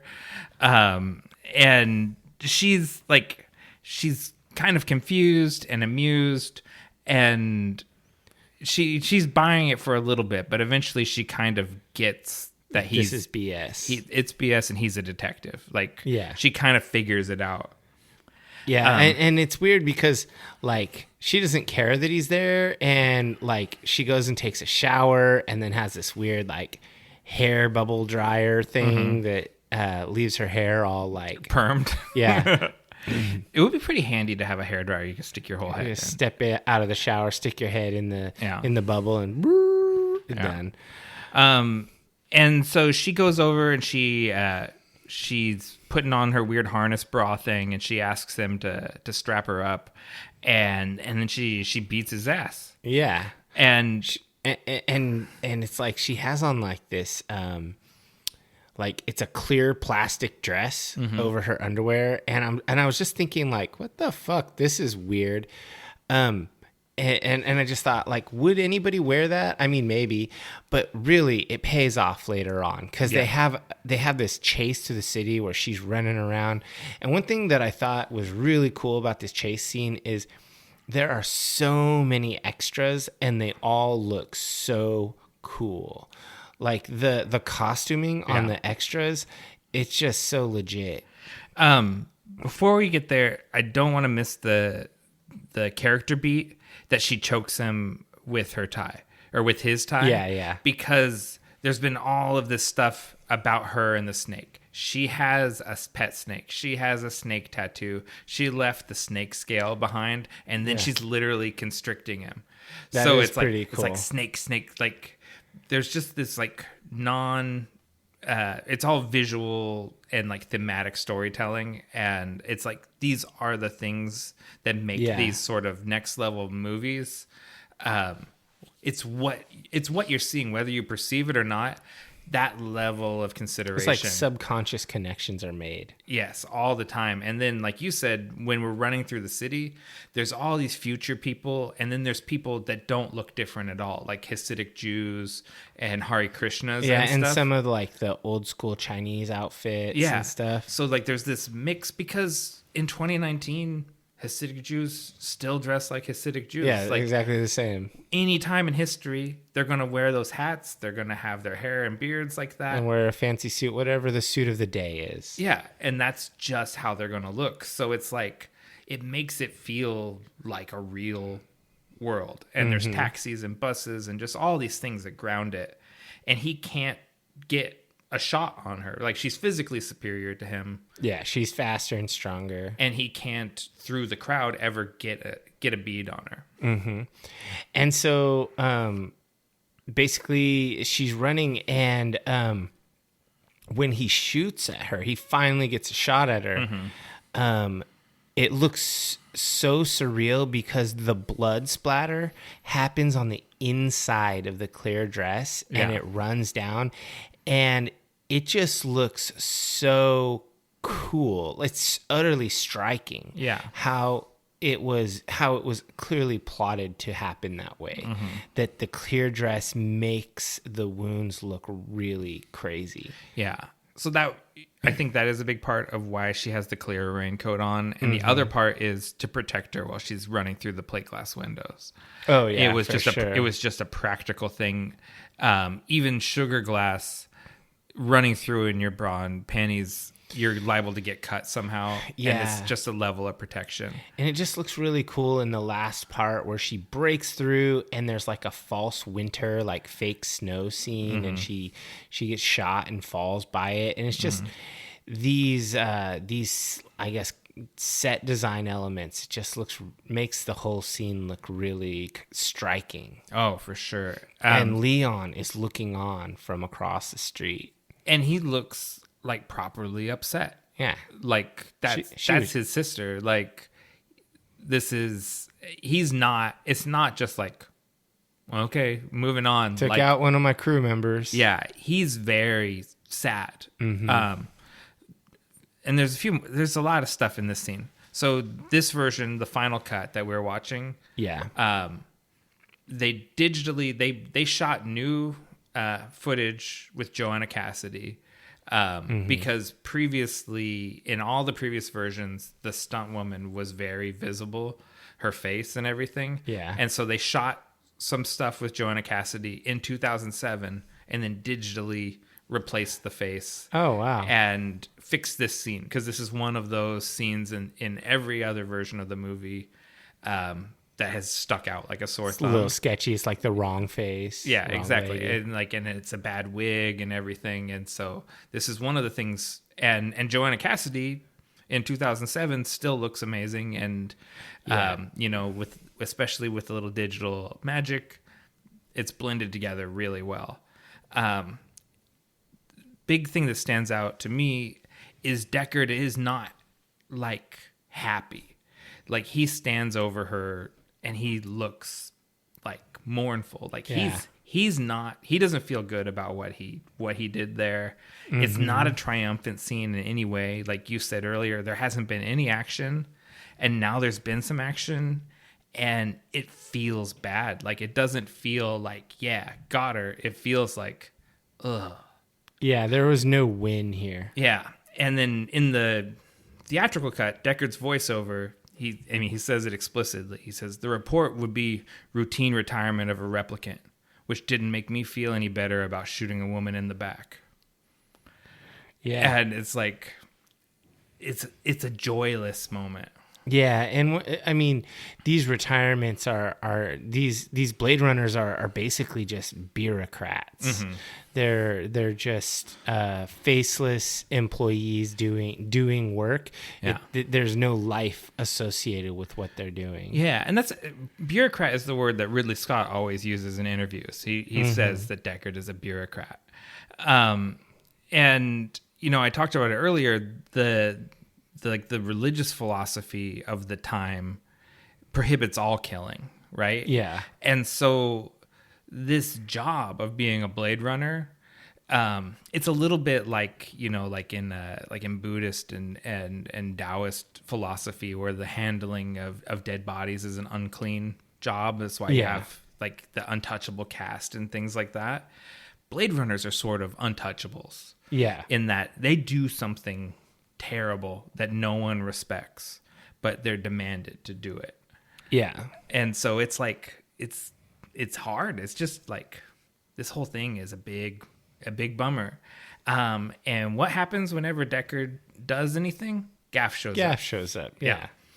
And Deckard's he's buying a bottle of vodka, and I had to look this up because he orders Tsingtao, and I was like, does Tsingtao make vodka? They make beer in a green bottle. They did used to make vodka, but that's a Smirnoff. It's a vintage Smirnoff bottle. It's not a Tsingtao bottle. Interesting. Yeah, and Bryant, he takes him to Bryant, and Bryant basically orders him he needs to retire Rachel because she's disappeared from the Tyrell Corporation. Yeah. No rest for Deckard, right? Yeah. He's like, well, you got 4 more to go, and he says 3. I've got 3 more to go. He says, no, that skin job, Rachel. Yeah, you got to get her too because she went AWOL from Tyrell. Yep. And Deckard's just like, oh, fuck. It's like, fuck, I was retired, and now you're just adding more and more to my plate. Yeah, I mean, I think this is literally his first time out. I don't think he was really retired. He just you think he remembers being retired, yeah. And he's being brought out of retirement, and Gaff is his minder. Mm-hmm. I think so. I think that's just part of his programming is that he has this history, and it's not real, and that's why they have to explain so much about replicants to him. Yeah, because this is literally his first job. Huh. That's interesting. Yeah. Is he a Nexus 6? God, he's got to be, right? Or he's a 6 or a 7. Then why are the other 6s more like faster and stronger, more you're powerful? right. Maybe he's a 5. That could be those too. ones are supposed to be cutting edge. He might be, or it just could be that the 6s are juiced up because they're for off-world stuff. And like Rachel as a 7, we never see any indication that she's superhuman, right? No. So it could be maybe he's a 7, maybe he's a 5. He's not a 6. No. Because then he'd be super strong. Yeah. And every 6 can beat his ass. Mm-hmm. And they do. Yeah. Yeah. So, speaking of, that's what happens right now is because Leon shows up and just whoops Deckard's ass, slaps him around. And we do have a little bit more of like Harrison Ford, I'm getting my ass kicked humor. Yeah, we also get basically just before Leon ambushes him, he spots Rachel in the crowd across the street in like a big silver puffy coat. Yeah. It kind of looks out of place, but she always looks out of place. Yeah, because she looks like she's from like a film noir movie in the 40s. Yeah. And everyone else looks like 2019 Cyberpunk. Yeah, just grim, gnarly. Yeah. Yeah, and so Leon just fucks him up. I just love he's like, "Wake up, time to die." Who sampled that? That was in some industrial song. Yeah. And I can't remember like what band it was, like Ministry or whoever it was, but that sample's definitely in a song from the 90s. I think it might be Ministry. Yeah. But yeah, that was so good. But basically, Leon is about to kill Deckard, and then Rachel saves him, pulls out, takes Deckard's gun, and just puts Leon on ice. Yeah, puts an extra hole in his head, like and they don't. So in the book, they call Rip Leon. They call them like laser tubes or something. Mm-hmm. But I was really struck by like it doesn't. I don't think it shoots a projectile, right? Because you hear the sound, and he's literally like got a hole through his forehead, like the size of a silver dollar. Yeah. So it is like a laser or something that like zoop, and it's a fast thing, not a projectile. Interesting. That's just my working theory. It's not ever discussed or whatever. So they go back to Deckard's apartment, and Deckard makes a poor attempt at comforting Rachel. He's like, shakes. I got him too, real bad. And it's weird, like he's taking a drink out of a glass, and you see him like bleeding into the glass. Oh, I'm so glad he's drinking. It's so gross. I'm so glad you saw that because it is such like that. It's gross. It's beautiful though. Like he's sipping the vodka out of the shot glass, and the pink from his mouth comes and goes cloudily, like mingles. Yeah. And then you've been punched in the mouth, sure. So like, think about drinking vodka with a split lip, and everything. Like what that's gonna feel like, and like no thanks. This is a very like you feel it with him, like. This whole thing, like he's been beat to shit, and you get to feel all of it with them. Yeah, that is just a straight up gnarly. And so one of the things that's noticeable here is in this scene when she's walking in the apartment, her coppery reflective eyes, they are very apparent. Yeah. This is now, it's no longer subtle in the least. Her eyes are extremely obvious. Yeah. And she asks Deckard, if I go north and run away, will you come after me? Mm-hmm. And he goes, no, I won't, because I owe you one. And he crosses behind her and he says, but someone like me would. And his eyes glow. Yeah. And this is the moment, like when you see it. So like to me, this is the definitive he's a replicant moment in the whole movie. Yeah. And so, they have a conversation and he falls asleep. Mm-hmm. She plays the piano. We get some synth sax in the background. She takes her hair down and doesn't look prim and proper anymore. Yeah. And he kind of like kisses her on the ear, and then she tries to bail. Yeah. And he does not let her bail. Yeah, this is where it goes from, it's very sweet, like when she's playing the piano, and she's being real vulnerable, and she's saying like, I have memories of piano lessons and I didn't know if I could even play. And he's like, you play beautifully. And and it's very sweet. And he kisses her and she tries to leave. And he gets real aggressive and it's very uncomfortable. He slams the door shut and he shoves her up against the wall and she starts to cry. And just to make the moment worse, it's real tears, because Ridley Scott directed Harrison Ford to shove her hard, and she didn't know that it was coming. Sean Young didn't know it was coming, and so he wanted to. Then this is kind of a gross thing that a lot of these like old school auteur directors used to do stuff like this to get the real, the cinema verite, the real moment, and so this is a real gross moment, and it feels like it, like it makes Deckard unsympathetic. And it like it's a brief moment, but this doesn't sit well when you watch it. No, I don't think anyone watches this and thinks, "Oh yeah, that's awesome." It was weird because in the or I won't say weird, interesting perspective on this scene. In the documentary or whatever, when Sean Young is talking about this character in this scene, she says that her character lacks the experience or frame of reference to engage in a romantic moment, and so she has to essentially be pushed into it to get past that threshold, and then she can, because she simply had no clue, no idea how, and so the character is shoved forward, and that's how she framed it. And I thought about that, and I guess if you're thinking about these people, Deckard and Rachel, as humans, it is pretty gross. If you think about them as replicants that are essentially machines that are learning behaviors, it makes a little more sense. I guess it's a little more understandable, even though it's still kind of a taboo thing from the perspective of these are two machines or artificial creations that are engaging and learning behaviors.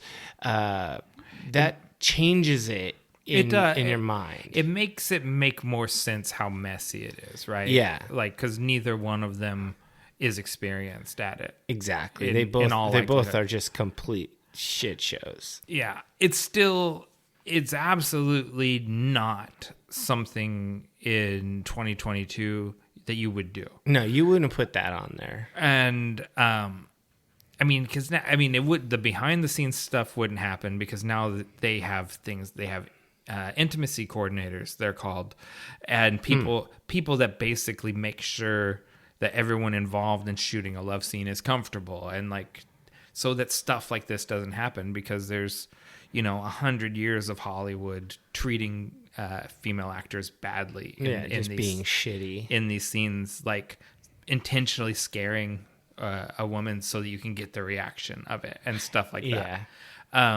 So we've come a long way, and in this whole movie, this is the thing that this is the speed bump part I have the hardest time getting over. Yeah, I think it's really dated. When you put it in the human perspective, it's definitely pretty abominable.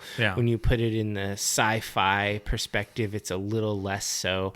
But it is the one speed bump in the movie. Other than that, I think this can be got past. It's not egregious. So then it cuts to Pris. And we haven't seen a lot of Pris since J.F. Sebastian's place. And she's pretty much still there. And she's putting on like full on raccoon makeup. I know. I said she's using an airbrush to apply eyeshadow. And she just does a black stripe across her face. And it's like Mario with the Tanuki suit. It's so iconic though, like, because like just for instance, the Cyberpunk video game. Yeah. God, what's her name? The tarot card girl. Yeah, I can't remember Misty. her name. Yeah. Misty looks exactly yeah. like Pris. This is just like Pris with the black stripe across her eyes is such an iconic look. And it looks strong, and she's got herself cleaned up because she was a mess when she arrived, and she goes to talk to JF, and asks him like, how do I look? And he's like, you look better. And she's like, better? And he's like, well, you look beautiful, and he's being very shy with her. He's a vulnerable dude. He's unused to this sort of thing, and I think that this actor is like a champion of awkwardness. Yeah, totally. And so it really showed up, and then Roy shows up. Oh man. And immediately starts making out with Pris, and I'm just like, poor Sebastian got cucked.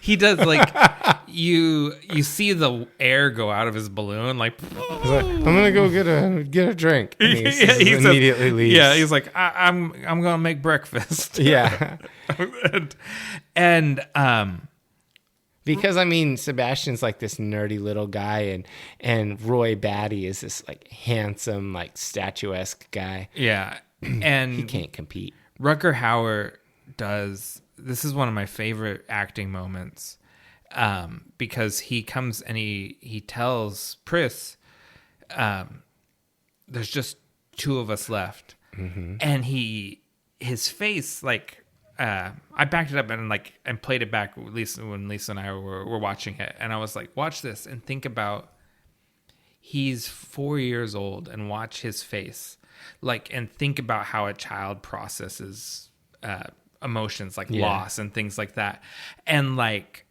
he goes through this look like of like he's so sad, and he looks like he's going to start crying, but then like something happens, and he gets he like kind of regains himself and gets happy again, and it's sort of like it's so childlike the way he plays the scene, and I'm just blown away by him. Like, he's so good. Yeah, Rutger Hauer is extremely nuanced in this role. Yeah, and I don't think that people necessarily, like, I think genre fans think of him like that, right? Yeah. But I don't think the broad public thinks of Rutger Hauer as being like such a strong actor. Like, they think of him as like, that's that big blonde guy. He's scary. He's an action guy. Yeah, like, but he's really good. Like, he's really good nonverbal facial acting.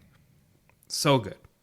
Yeah, I think that it was really cool. And then you get some conversations with like Sebastian and whatnot, and it's he talks about how he has the genetic premature aging disorder. Yeah. And then they shortly thereafter talk about how the replicants have 4-year lifespan. Yeah. So they're similar in a way. He's got a short life, they've got a short life. Yeah, and I don't know exactly when he figured it out, but definitely once Roy is there, he knows that they're replicants. Yeah. Because he says, what generation are you? Or something like that. And Roy's like, we're Nexus 6. And he's like, I knew it. And he's like, I'm a genetic designer at the Tyrell Corporation. There's a little bit of me in you. Yeah. and he's just excited, like the guy, like, I worked on this project, and now I'm getting to see it. And you guys are awesome. Yeah, and he doesn't show any of the sort of like prejudice that people have towards replicants at all. Yeah, because he's just excited by it. And he kind of wants them to kind of do tricks or whatever. And Roy's like, we're not computers, Sebastian. We're physical.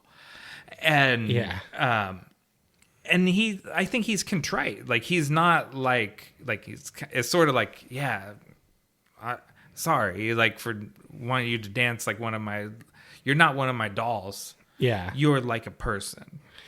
And it's pretty interesting line in there that Pris says, like, you're our best and only friend. Yeah. And it's like, ooh, that's sad. And it's very childlike. And it's true. Yeah. Like, they really have, because she says something, and I didn't write it down, but something to the effect of, I don't think there's any human that would have treated us as kindly as you did. And it's absolutely true. Mm-hmm. They did get the one guy who's the most primed to see them as human. Yeah, the designer who has love for his work, mm-hmm. you know. And they basically they press him. They want to go and see Tyrell, and he's the only one that can get them there. Yeah, and they kind of make their way there, and with it's Roy and Sebastian, and there's this cool chess set. I looked up; you can buy that Bladerunner bird chess set that Sebastian has in his apartment. Sebastian and Tyrell have an ongoing chess game, and you know, it's just something that they do. They trade moves back and forth, and they each have their own board at their place, and they trade moves. And so Roy takes Sebastian to Tyrell under the pretense that he's got an unusual gambit. He's gonna make a kind of bold chess move. He trades a knight and then checkmates him. Yeah. And Tyrell's bedroom, if you want to, it does such a good job of selling what a fucking weirdo he is. Yeah. Because he's in this big plush kind of grandma bed with elaborate candelabras all over the room, real candles. And he's stock trading like at night, sitting there in his bed, in his jammies, and absurd amounts of money he's spending on stock and it's trading. Like this weird antique everything, but it feels futuristic somehow. Yeah, and we've never talked about his weird glasses. He has these big octagonal thick Coke bottle glasses that make him look like a mad scientist. Yeah, it's pretty cool. Yeah. And then basically we have Roy meets Sebastian, or meets Tyrell. Yeah, because Tyrell is like so kind of bamboozled by Roy's unusual chess moves. He's like, come in and let's talk about this. Like, because he kind of wants to know what got you thinking like this. Yeah. And he brings in Roy, and he immediately knows what's up. He goes, "Oh, I'm surprised you didn't come sooner." Yeah. And he's like, it's not an easy thing to meet your maker. This is a Frankenstein's monster story. Yes. Exactly. We're in this sort of Victorian bedroom, right? With the candles and everything. And it is absolutely Frankenstein. And that took me a few views to get to that read, but it's so Frankenstein. And it also occurred to me, like, because there's so little action in this movie, this could be done in the theater really well. Like, play on stage. Oh, if you think about, there's not a lot of sets, really, and it is a lot of sort of monologues and dialogues, right? Yeah. And soliloquies. So it really could be a killer play. It could be a stage play pretty easily. You wouldn't get all the cool flying the car around the city stuff, but you'd get all of these dramatic moments. And Roy and Tyrell kind of like... Tyrell basically shoots down all of Roy's ideas. It's like, yeah, we tried that, doesn't work, yada, yada. And he basically says once it's made, because it's created with the expiration, it can't be altered. Yeah, anything that we could do to try and extend the life of the cells actually hastens the destruction of the cells. So you're just stuck with this. There's nothing we can do. I love it when Tyrell has this proud dad moment, because Roy basically confesses he's done these questionable things, and Tyrell is like, no, just think of all of your accomplishments that you've done in your short life. He just has a totally proud dad moment. Does. The light that burns twice as bright burns half as long. Yeah. Because he's just amazed at how resourceful that Roy has been, and like, you know, he's just blown away by it. He is, and you know, and Roy kisses him on the mouth, and then crushes his head, gouges out his eyes, and crushes his skull with his hands. Yeah, and again, this is just a real simple practical effect. It's just tubes with blood, and sound effects, but it's hard to watch. And the owl looking on is a total creep factor. Yeah, and the owl's eyes glow with the replicant glow. Sebastian is watching, and he's scared, and he's not knowing what to do. Mm-hmm. And Roy looks so sad, like it's. The whole thing, it just this hits hard, and it is so Frankenstein, the monster killing his creator. And when he's done, he goes and he kills Sebastian also, which hurts, but I think he probably killed Chow as well. And he kind of kills everybody. He's systematically killing his makers, right? Yeah. Like he's just kind of gone down the line, and everyone that was involved in creating the Nexus 6, like the important people, the designers, right? Yeah. He's gone and faced them in person, talked to them, and killed them. Mm-hmm. And it's hard to blame him, honestly. Like I think I'm not saying that he's morally right, but he is completely understandable and sympathetic in everything he did. And I don't get the impression that he takes joy in any of it. I actually think he's sad at every point when he kills these people. Every one of them hurts him to do it, And so it's like, I really wanted him to leave Sebastian though. I like Sebastian a lot. When Bryant, calls Deckard on the phone, which is the kind of the next scene, and tells him, that the body at the scene was JF Sebastian, age 25 or something like that, which he looks like he's like 50. Mm-hmm. I was like, God, he killed Sebastian. I really hoped he didn't, but he did. Yeah, and did you notice that the because Deckard's sitting there in his car, mm-hmm. and there are people, like these people come and start stripping the car. They act suspiciously like Jawas. because they're little people scavenging off of their car and making like interesting sounds and stuff. Like I was like, huh. I can see that. There's a little connective tissue there. Yeah, I can see that. Up.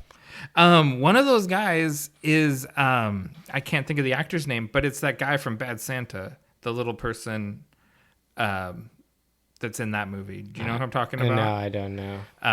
Anyways, it's an early film from him, but I was like, well, really? When I was looking at the IMDb on the movie. Other part of that is the uniform cops hassling Deckard for being parked in a no parking, basically. I thought that was hilarious. And they're like, I love like how the cops are fucking with him, right? And he's like, I'm working. What are you doing? And they're like, arresting you. And he's like, gives him his badge number or whatever, and like, well, have a better day. And they take off in that sort of way that like, it's not like I was criminally harassing you, like you're a cop too, so you get it. Yeah, you do this shit. You abuse your power. No you also abuse your power. Yeah. Anyways, we're building towards the climax of the movie. Yeah. Deckard calls Sebastian's house, and Pris answers. And he says, I'm an old friend of this is Eddie, JF. an old friend of JF. Yeah, and she just hangs up the phone. And he's like, well, that's where they are. Yep. Drives over to the Bradbury.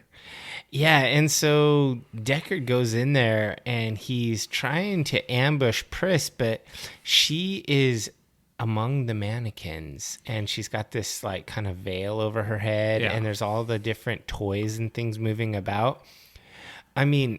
This is one of the scenes, the fight between Pris and Deckard, that I really remember. It kind of stuck out in my head. Oh, from here to the end of the movie, this is the only thing I remembered about this movie. Yeah. Like, from a kid. Like, when I think about... Oh, yeah, I've seen Bladerunner, and I would be like, there's a girl with the spiky hair and the makeup, and she does gymnastics. Like flipping around. And then the scary blonde guy chases him around, and, like, this is the only part of the movie I remembered. Yeah, I mean, Daryl Hannah does a hell of a job in this. Yeah. It was pretty cool. And when I was looking up, like, who played this character, Daryl Hannah, it's interesting that both of the female lead actors have traditionally male first names. Daryl and Sean. Yeah. And they're even spelled like, they're not spelled differently. That is interesting. And Daryl Hannah has a male stunt double who's very obvious in some of these scenes. Oh, yeah. The one with the really, really, like, muscular thighs. Like, yeah, way broader than she is. A pretty slender dude, but still much wider than Daryl Hannah. Yeah, clearly lifting weights, whereas Daryl Hannah was a lot more slim. She wasn't bulky. There's a lot in this. The gymnastics were her character idea, just like the city speak was Edward James Olmos's character idea. I like how all the actors, even though they're very small parts, everyone took this very seriously and everyone made their own backstory, and like invested themselves into these characters. And it's part of what makes these characters who get very little screen time feel developed. And not just like someone in a costume running through. Yeah. Yeah. And they kind of had this fight, and then eventually Deckard shoots her, and I was like, oh, it's sad. And then she starts thrashing, and I was like, oh, this is crazy time. Like, just the death throws are so gnarly. It is. And so what the thing that it reminds me of is when because I'm a driver, I'm on the road all the time. This is what happens when animals are hit, not like lethally, but not killed instantly. Yeah, they thrash around on the road like this, and she screams and thrashes, and he shoots her again, and it's just hard to watch, and it's very animalistic and visceral, and it's just, again, none of the deaths in this movie feel good. Yeah, and then Deckard kind of goes away, and we switch to Roy's perspective, and he shows up and he kisses her dead body, and he starts looking around, but you can tell Roy's having some difficulties with his body. Yeah, it's not working right. Because he's down to his last hour, essentially. He's basically done with his 4-year lifespan. Yeah, he's out of time. He knows it. He knows it definitively now after going to Tyrell. Mm-hmm. And he's lost the last member of his family is dead. And he kisses her, and he's got her white makeup on his face, and then he rubs her blood on his face. Yeah, like a stripe down the middle. Oh, and then he starts this game of cat and mouse with Deckard. Yeah, and he's howling like a wolf the whole time. Yeah, and that really, because I talked about Raised by Wolves earlier, because that's a behavior, that the androids have in that show too. And I was like there's these the wolf and the snake and the unicorn, there's all these very arcana sigil things, it's very Gnostic symbolism. There's levels to this puzzle box I haven't unraveled yet. You know what I mean? Yeah, maybe we'll get some more in 2049. Yeah, there's stuff going on, and Ridley Scott's speaking to us in the spiritual way that I'm not fully getting everything yet. Yeah, for sure. And so they run around, they have a game of cat and mouse. I like the part where he grabs his hand and pulls it through and just snaps his fingers back. Oh, so viscerally gnarly. It's so hard. And then he puts the gun back in his hand. Yeah. And it's so that sort of I dare you to kill me. You can't. Yeah, try to shoot straight with your hands busted. Oh, it's all so bad. And he's doing this sort of 4 or 5, try to stay alive, he's doing these sort of nursery rhyme things. Yeah. He's stripped down to his he's wearing I thought it was boxer briefs, but it's a dancer's codpiece thing, right? Yeah. Because it's mesh and it's got a thong to it, so it's not like modern boxer briefs. It's something that it's future boxer briefs. It's future boxer briefs. You could innovate. It's this, what Nick. ballet dancers wear under their tights so that you can't see their dick. Is what it is. All right. But it's terrifying. Like this, like 6'6", Flying Dutchman, like chasing after him in his underwear is terrifying. And there's a moment where like his hand is seizing up on him. Yeah. And he pulls out, like a freaking crucifixion nail. It's not like the kind of nails used in home construction. Yeah. It's a nailing you to the cross nail and drives it through his own hand just to get a little more use out of it. A little more juice. Oof. This whole thing. And Deckard is running scared through the whole thing, right? The closest thing to the upper hand is when he donks him with the pipe. Yeah. And he's like, that hurt. Like, it's just like nothing. It's very Terminator. Yeah, it's very Terminator. And so Deckard jumps across roof to roof, and he doesn't quite make the jump, and he's holding himself onto this beam. And then Roy makes the jump with relative ease. Yeah. And slowly but surely, Deckard's grip is loosening. And then when he falls, Roy reaches down and grabs him by the wrist. He doesn't let him fall. With the nail hand. Mm-hmm. And he hoists him up there and kind of plops him down. Yes. Oof. Yeah. And so the not making it across the jump, that's because the stuntman legitimately botched the jump. Oh, wow. And they kept because it's just too good, right? Of him not quite making it. Grabbing on. Yeah. And then reframed the scene around that. But because they already had the footage. Yeah.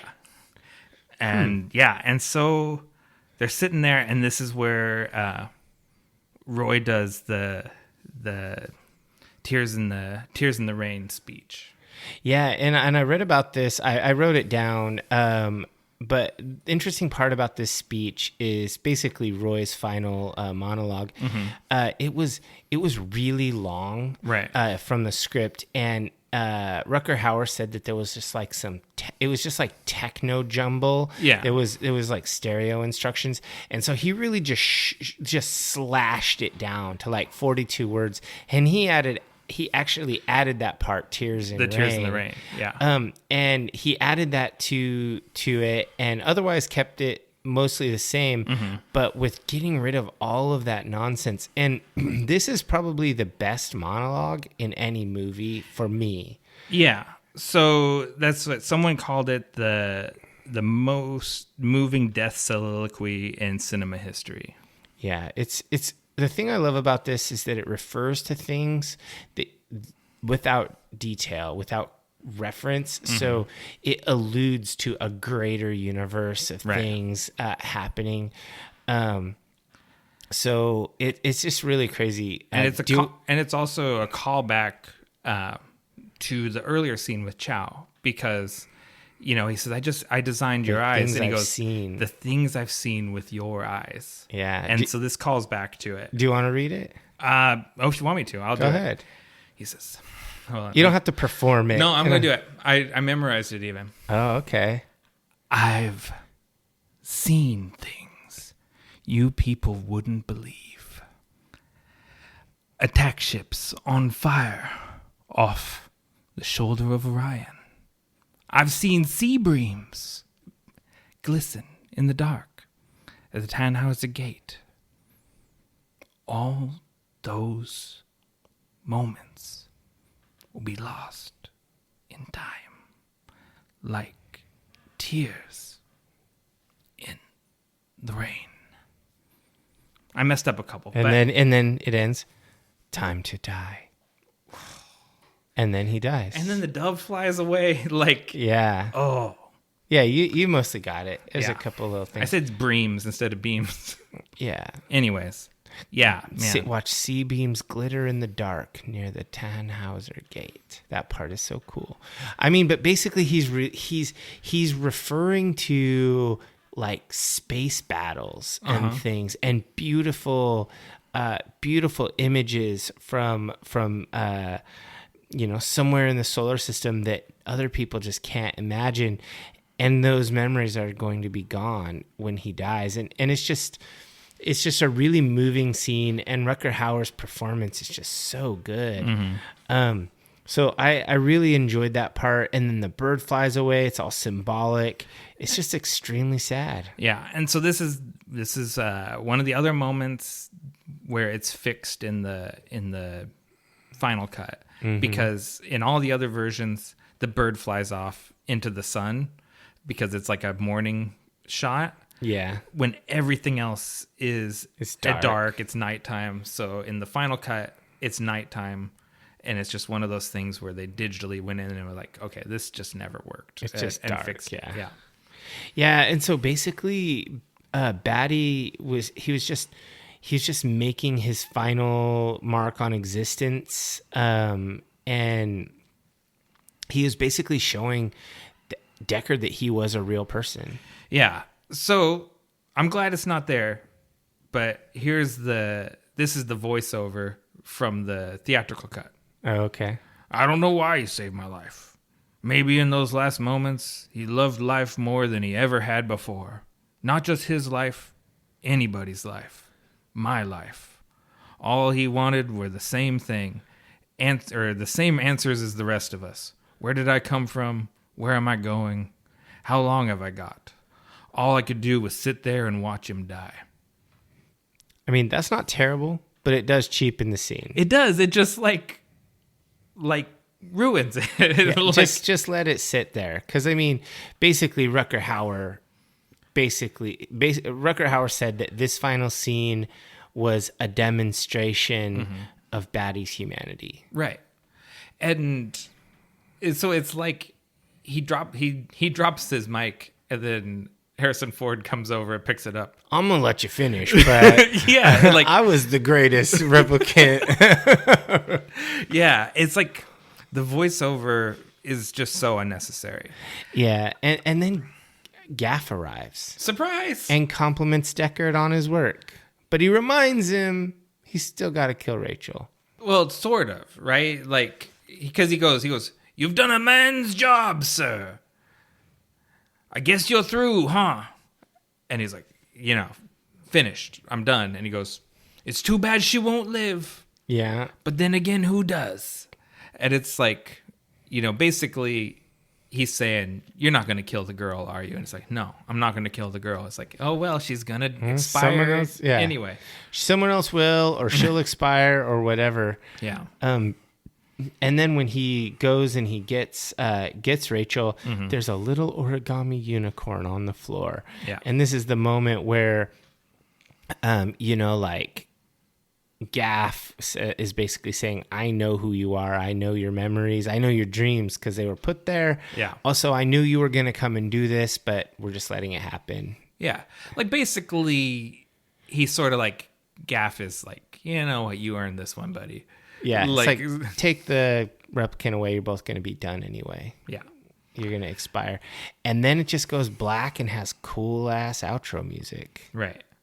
Which the theatrical cut, they have them driving to Oregon montage, basically, while they drive north. We're going to Florida. Yeah, and Deckard monologues more about it. Like, he's like, "Gaff had been there and let her live," and it explains what the end. It's like if you have to explain a joke. Yeah, like, it's so much better this way. Yeah, and okay, so what are you? So I had to go first last time. So okay, what were your personal highlights? What worked for you? Oh my, okay. Are personal highlights distinct from what worked for me, or are we just getting into it? It's your favorite things, things that work for you the most. Okay, I mean, they are going to be the same things. Yeah. So, number one, the visual aesthetic of this movie. Mm-hmm. It is superb. Everything about the look of this movie is flawless. The cinematography, that's Jordan Cronenweth, so good. And he didn't do a whole lot of movies. Like, he did movies before this, and then he did a bunch of music videos and stuff afterwards. Mm-hmm. But this is like the biggest movie on his IMDb. And it's a hell of a boom, plant your flag in this one. Yeah. Because it is superb. Lawrence G. Powell as the production designer and Sid Mead as the visual futurist. Their future, everyone still copies it. Yeah. Ghost in the Shell copies this movie. The Fifth Element copies this movie. The Cyberpunk video game copies this movie. Everyone is still cheating off their homework to this day. Yeah, nothing gets better than this. Yeah. And then Douglas Turnbull's special effects. Again, flawless. Like the level of technique going into the miniature work and all of this stuff is just superb. Movies get made now that don't look as good as this movie. Oh, God. Yeah. Regularly. And then Michael Kaplan's costume design. I can't say single-handedly he brought shoulder pads back, but I think he had a big part of it. I think this movie was very influential fashion-wise. Number 2, Rutger Hauer. His performance as Roy Batty is the very best portrayal of Frankenstein's monster, period. Sure. And I say that as a fan of that book and movies based on it. Mm-hmm. This is the best one. It's better than anyone else that's portrayed that character. He kills it. And then Ridley Scott's all his philosophical stuff. And I've talked about it a couple times now. The through line from Alien to this to Prometheus to Raised by Wolves. He's got a lot of ideas, and he doesn't tell you what he's thinking. Like, he shows you little things. Sure. Like, he feeds it to you and lets you think about it. And I'm totally fascinated by his philosophy. Those are mine. What worked for you? So I mean, a lot of it's similar, but I'm a little less granular. So first of all, I think the casting in general, was great. I thought that Rutger Hauer was great. Honestly, all of the replicants and Sebastian and Tyrell, all of these main characters in this the important characters and even the side characters, every single one was awesome. Like I don't think any of the actors let their part down. No. It was just super amazing. Of course, Rutger Hauer is the standout performance of the movie. But I also think that the 2 female leads were amazing in their parts. I think they were extremely convincing. I think that the set design, it was just off the chain. Like, just like you said, everyone's cheating off their homework. These sets were masterfully done. And that goes to, not just the physical sets where the actors are walking around, the art and the miniatures and all of those things. And the matte paintings. Yeah, that make the art design for this movie. It was disgustingly good. And then underrated, but is extremely important for anything noir, is lighting. Oh yeah, the lighting in this movie, it like reminded, like, this is a masterclass on lighting. It reminded me of how Fight Club had just amazing lighting that was so intentional. Yeah. It was all extremely well thought out. I thought that the lighting in this movie, in every scene, like when you go into Tyrell's chambers, the lighting is perfect. When you're on the street, the lighting is perfect. The reflections, because they make everything wet on purpose, so that you get that glare back while still being dark. It's excellent.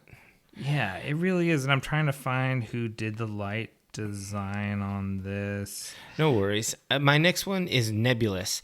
Mood and style. Yeah. Like, everything about this movie, like, if I were a zoomer, I'd say this is a whole mood. Yeah. Like, the movie is a whole mood. It's crazy how you just kind of sink into it. Like, you just kind of settle down into this movie, and it's got this low tension going on all the time, and it has a really good way of being immersive. It doesn't have to be fast. It doesn't have to be like flying in your face.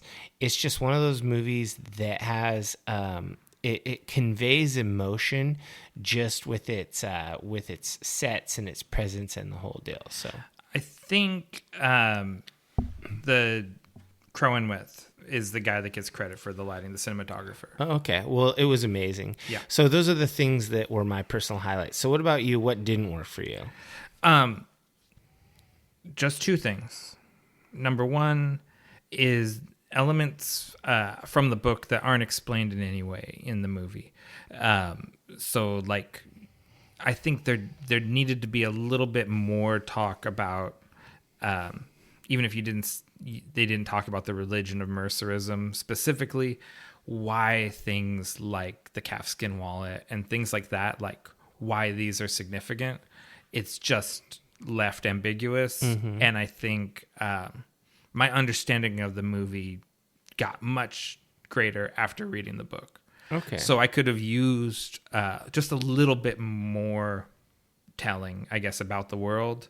And then the thing with Deckard shoving Rachel, it's a big ouch on the whole movie. Yeah. So those are the two. My two didn't work for me. So what didn't work for you? I mean, of course, the Deckard shoving Rachel thing has to be mentioned. I didn't actually enjoy that scene.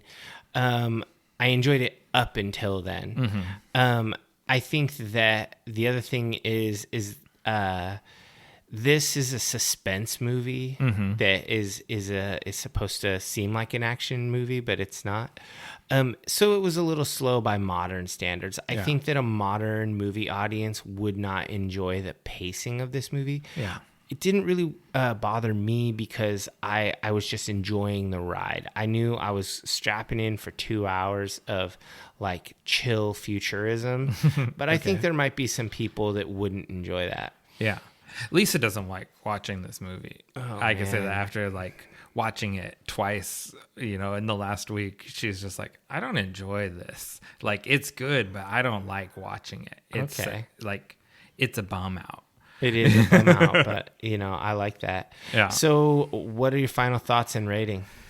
I mean, this is a superb movie, but I do think it's a challenging film. I think it's a hard watch. Like you texted me yesterday saying you feel like it gave you a hangover. So it's like it's a heavy movie, but it's probably the most cinematically significant movie that we've covered on the podcast.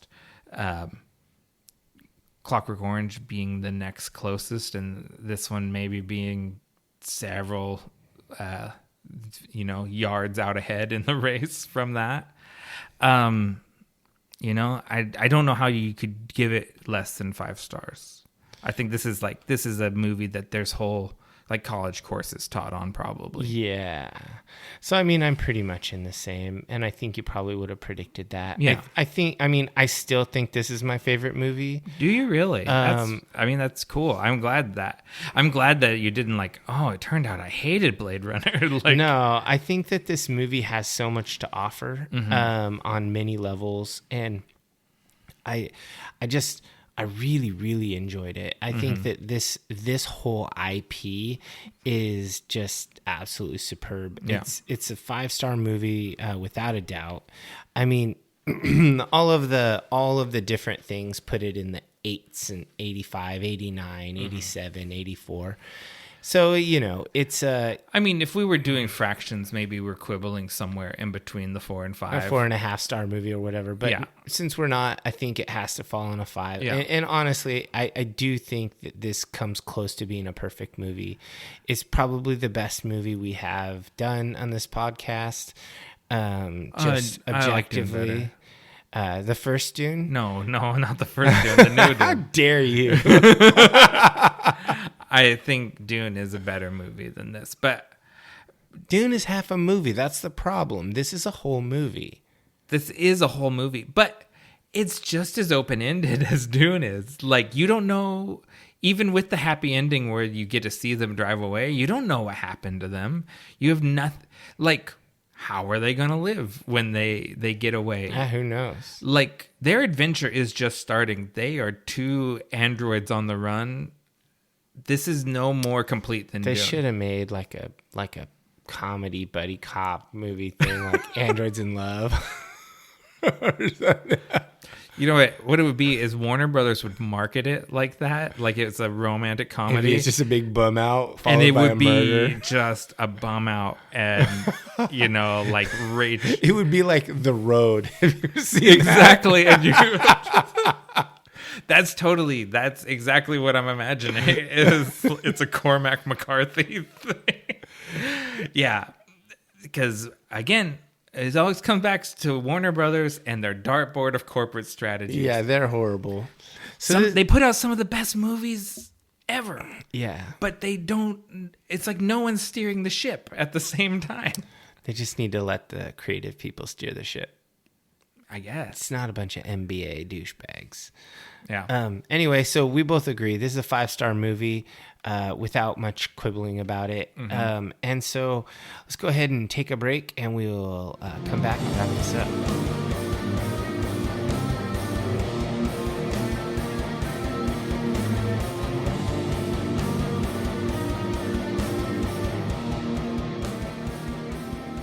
Welcome back, Dimers. It's time for our final segment, the one where I ask Dave, what are you into right now? All right, so this is a long-ass episode, so I'm going to keep this pretty chill. I haven't been doing anything that I'm like, it's crazy new shit or whatever that I got to go into deep. Mm-hmm. But there are some shows I've been really enjoying and one I'm looking forward to. So I'll just give a little beat about those. Okay. What We Do in the Shadows season 4 is about mid-season. There are several episodes out. They're coming out one a week. Mm-hmm. And it's really good. It's really fun. I love that show. I'm a little behind on it, but yeah. I'm like the Night Market episode. That's the last one I saw. It's hilarious. Yeah. Love that episode. And then Reservation Dogs season 2 has 2 episodes out. I really enjoyed them. I haven't watched those yet either. That show is so legit. Yeah, I love that episode. Like when they go to her, there, the character, the uncle character. Mm-hmm. He features prominently, and he's great in it. Okay. So yeah, if you haven't watched Reservation Dogs season 1, I think it's like 8 or 10 episodes. I don't know. And then you should go back and catch up, Divers, and then get in on season 2. Reservation Dogs is the real dope shit. I think that was my show of the year last year, correct? I think so. I think so. It's really good. It's superb. It's so good. And then Alone season 9 just ended. Okay. Is a real good one. I really liked the strategy of the guy who won. He is just a straight up tough ass motherfucker. So I really enjoyed that one. And then a show I'm looking forward to that's coming out tomorrow is the first episode. Alone Frozen. Did I talk about this one? Yeah. I don't know. I think we talked about Alone the Beast, which I was not impressed with. Yeah, so this one's different. I wasn't hugely into the Beast either, but this one is a good formula. So they're taking 6 people who are previous show participants, non-winners, but all people who did well. Okay.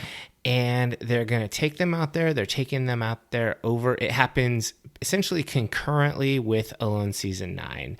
But they take them out there over a month after the season 9 people. So when winter is already set in and they're up in Labrador, Canada. Oof. And they have to last 50 days. And whoever is there at the end, however many people are left, they get a slice of $500,000.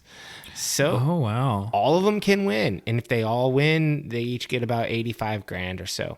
But as people drop out, the pie gets bigger for the people that don't. And there have been a lot. The work gets harder, but the shares get bigger. That's an interesting trade. Well, no, they're all still alone.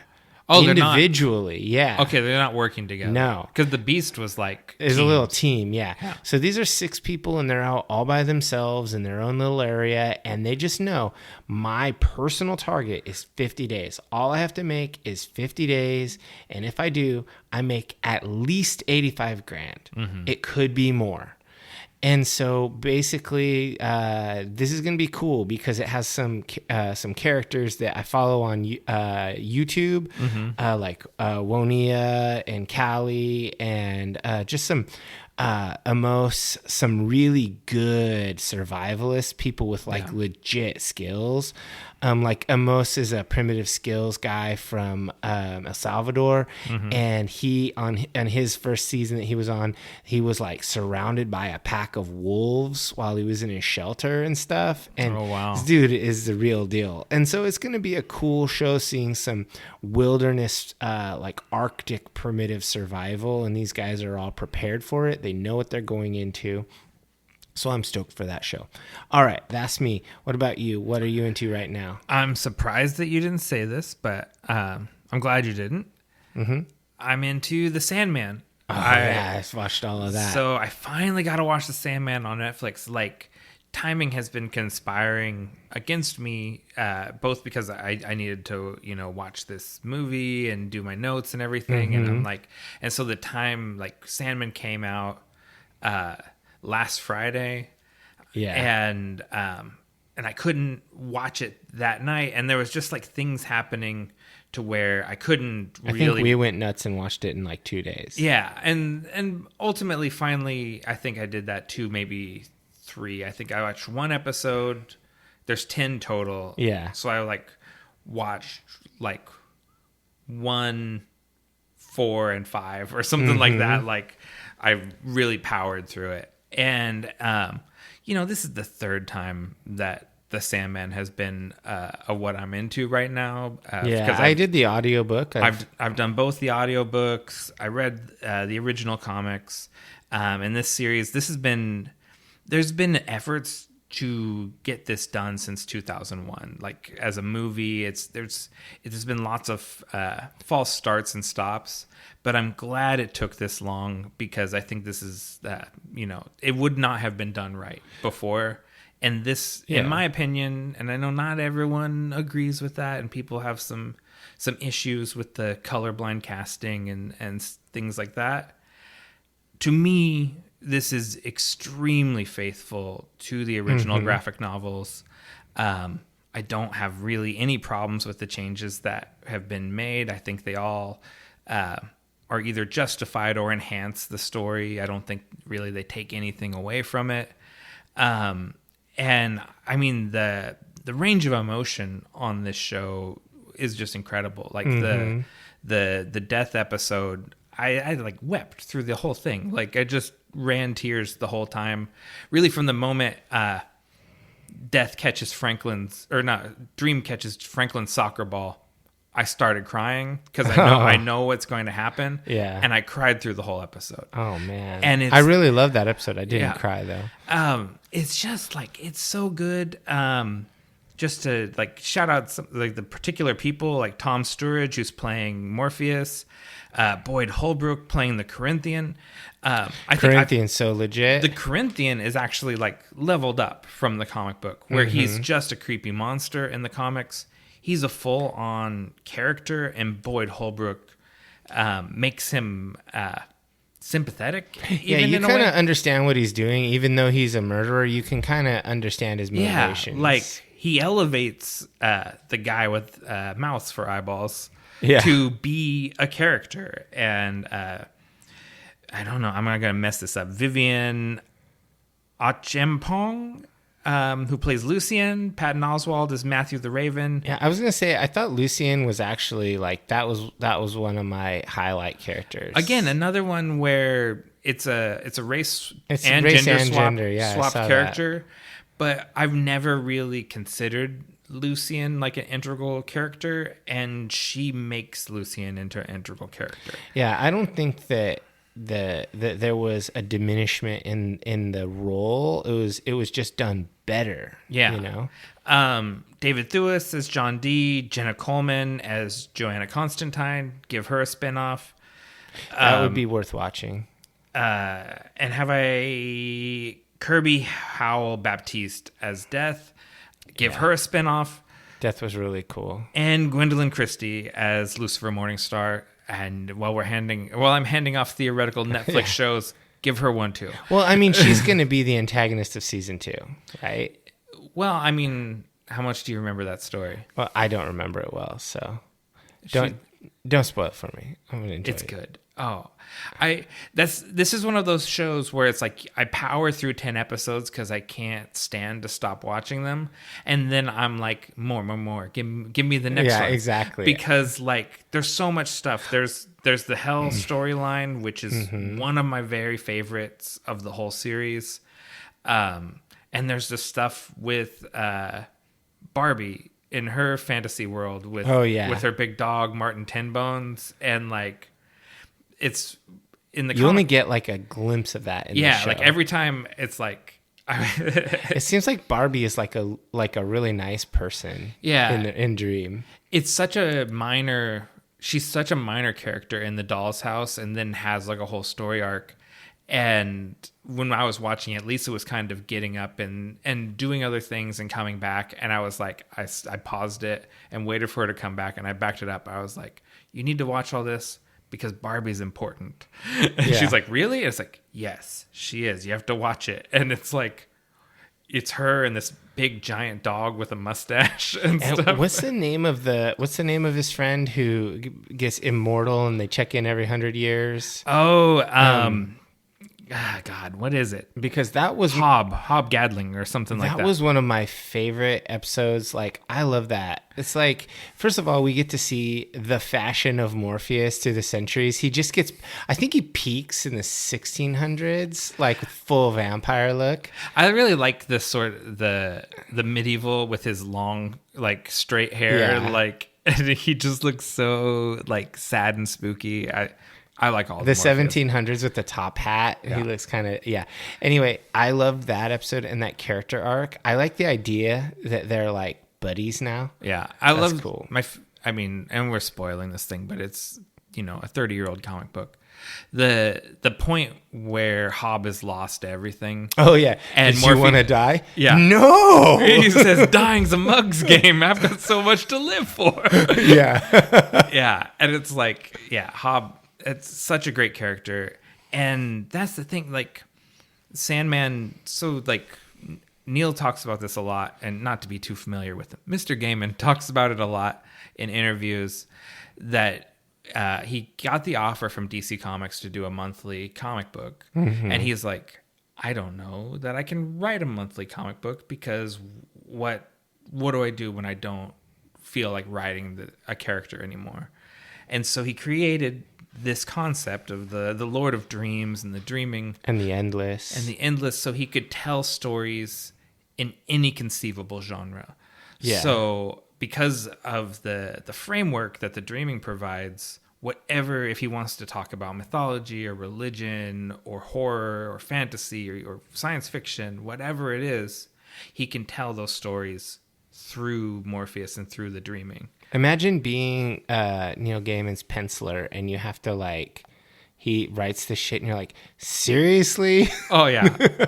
I mean, it's like, because how do you, and people did rise to that occasion, like Sam Keith and like so many people.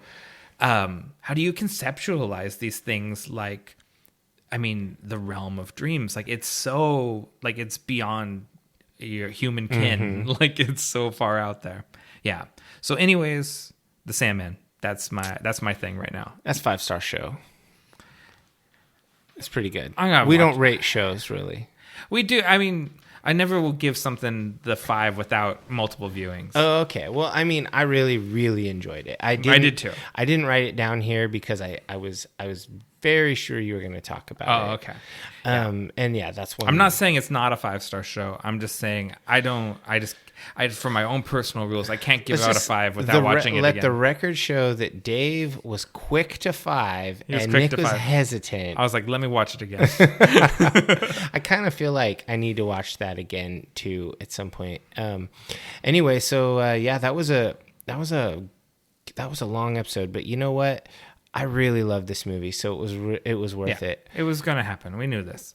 I think it's time for you to give them the call to action. Sounds good. Subscribe to us on your favorite podcatcher, as well as YouTube, Spotify, and Audible. And when you're stopping by YouTube, just click the thumbs up, the subscribe. I'm not going to say the bell because that's annoying, but if you thumbs up our video, it actually gets it better in the algorithm. Yeah, and let it play through all the way to the end. Even if you mute it and walk away. Yeah, because that's what pushes us out to other people. So yeah, I mean, I'm the worst at this. I always shut it off before the end of a video, but I'm asking you to be a better person than I am. Don't forget to leave us a review. A 5-star review costs you nothing, but means everything to us. New episodes of Nick and Dave Deep Dive the Metaverse drop the 1st and 15th of every month, and you can find us on all social media platforms across the Metaverse as at Deep Dive the Meta. We are on Twitter, which Dave likes. We are on Instagram, which I like, and we're still stubbornly on Pinterest, which no one likes. Well, I guess this is really goodbye. Don't say goodbye. Say good journey.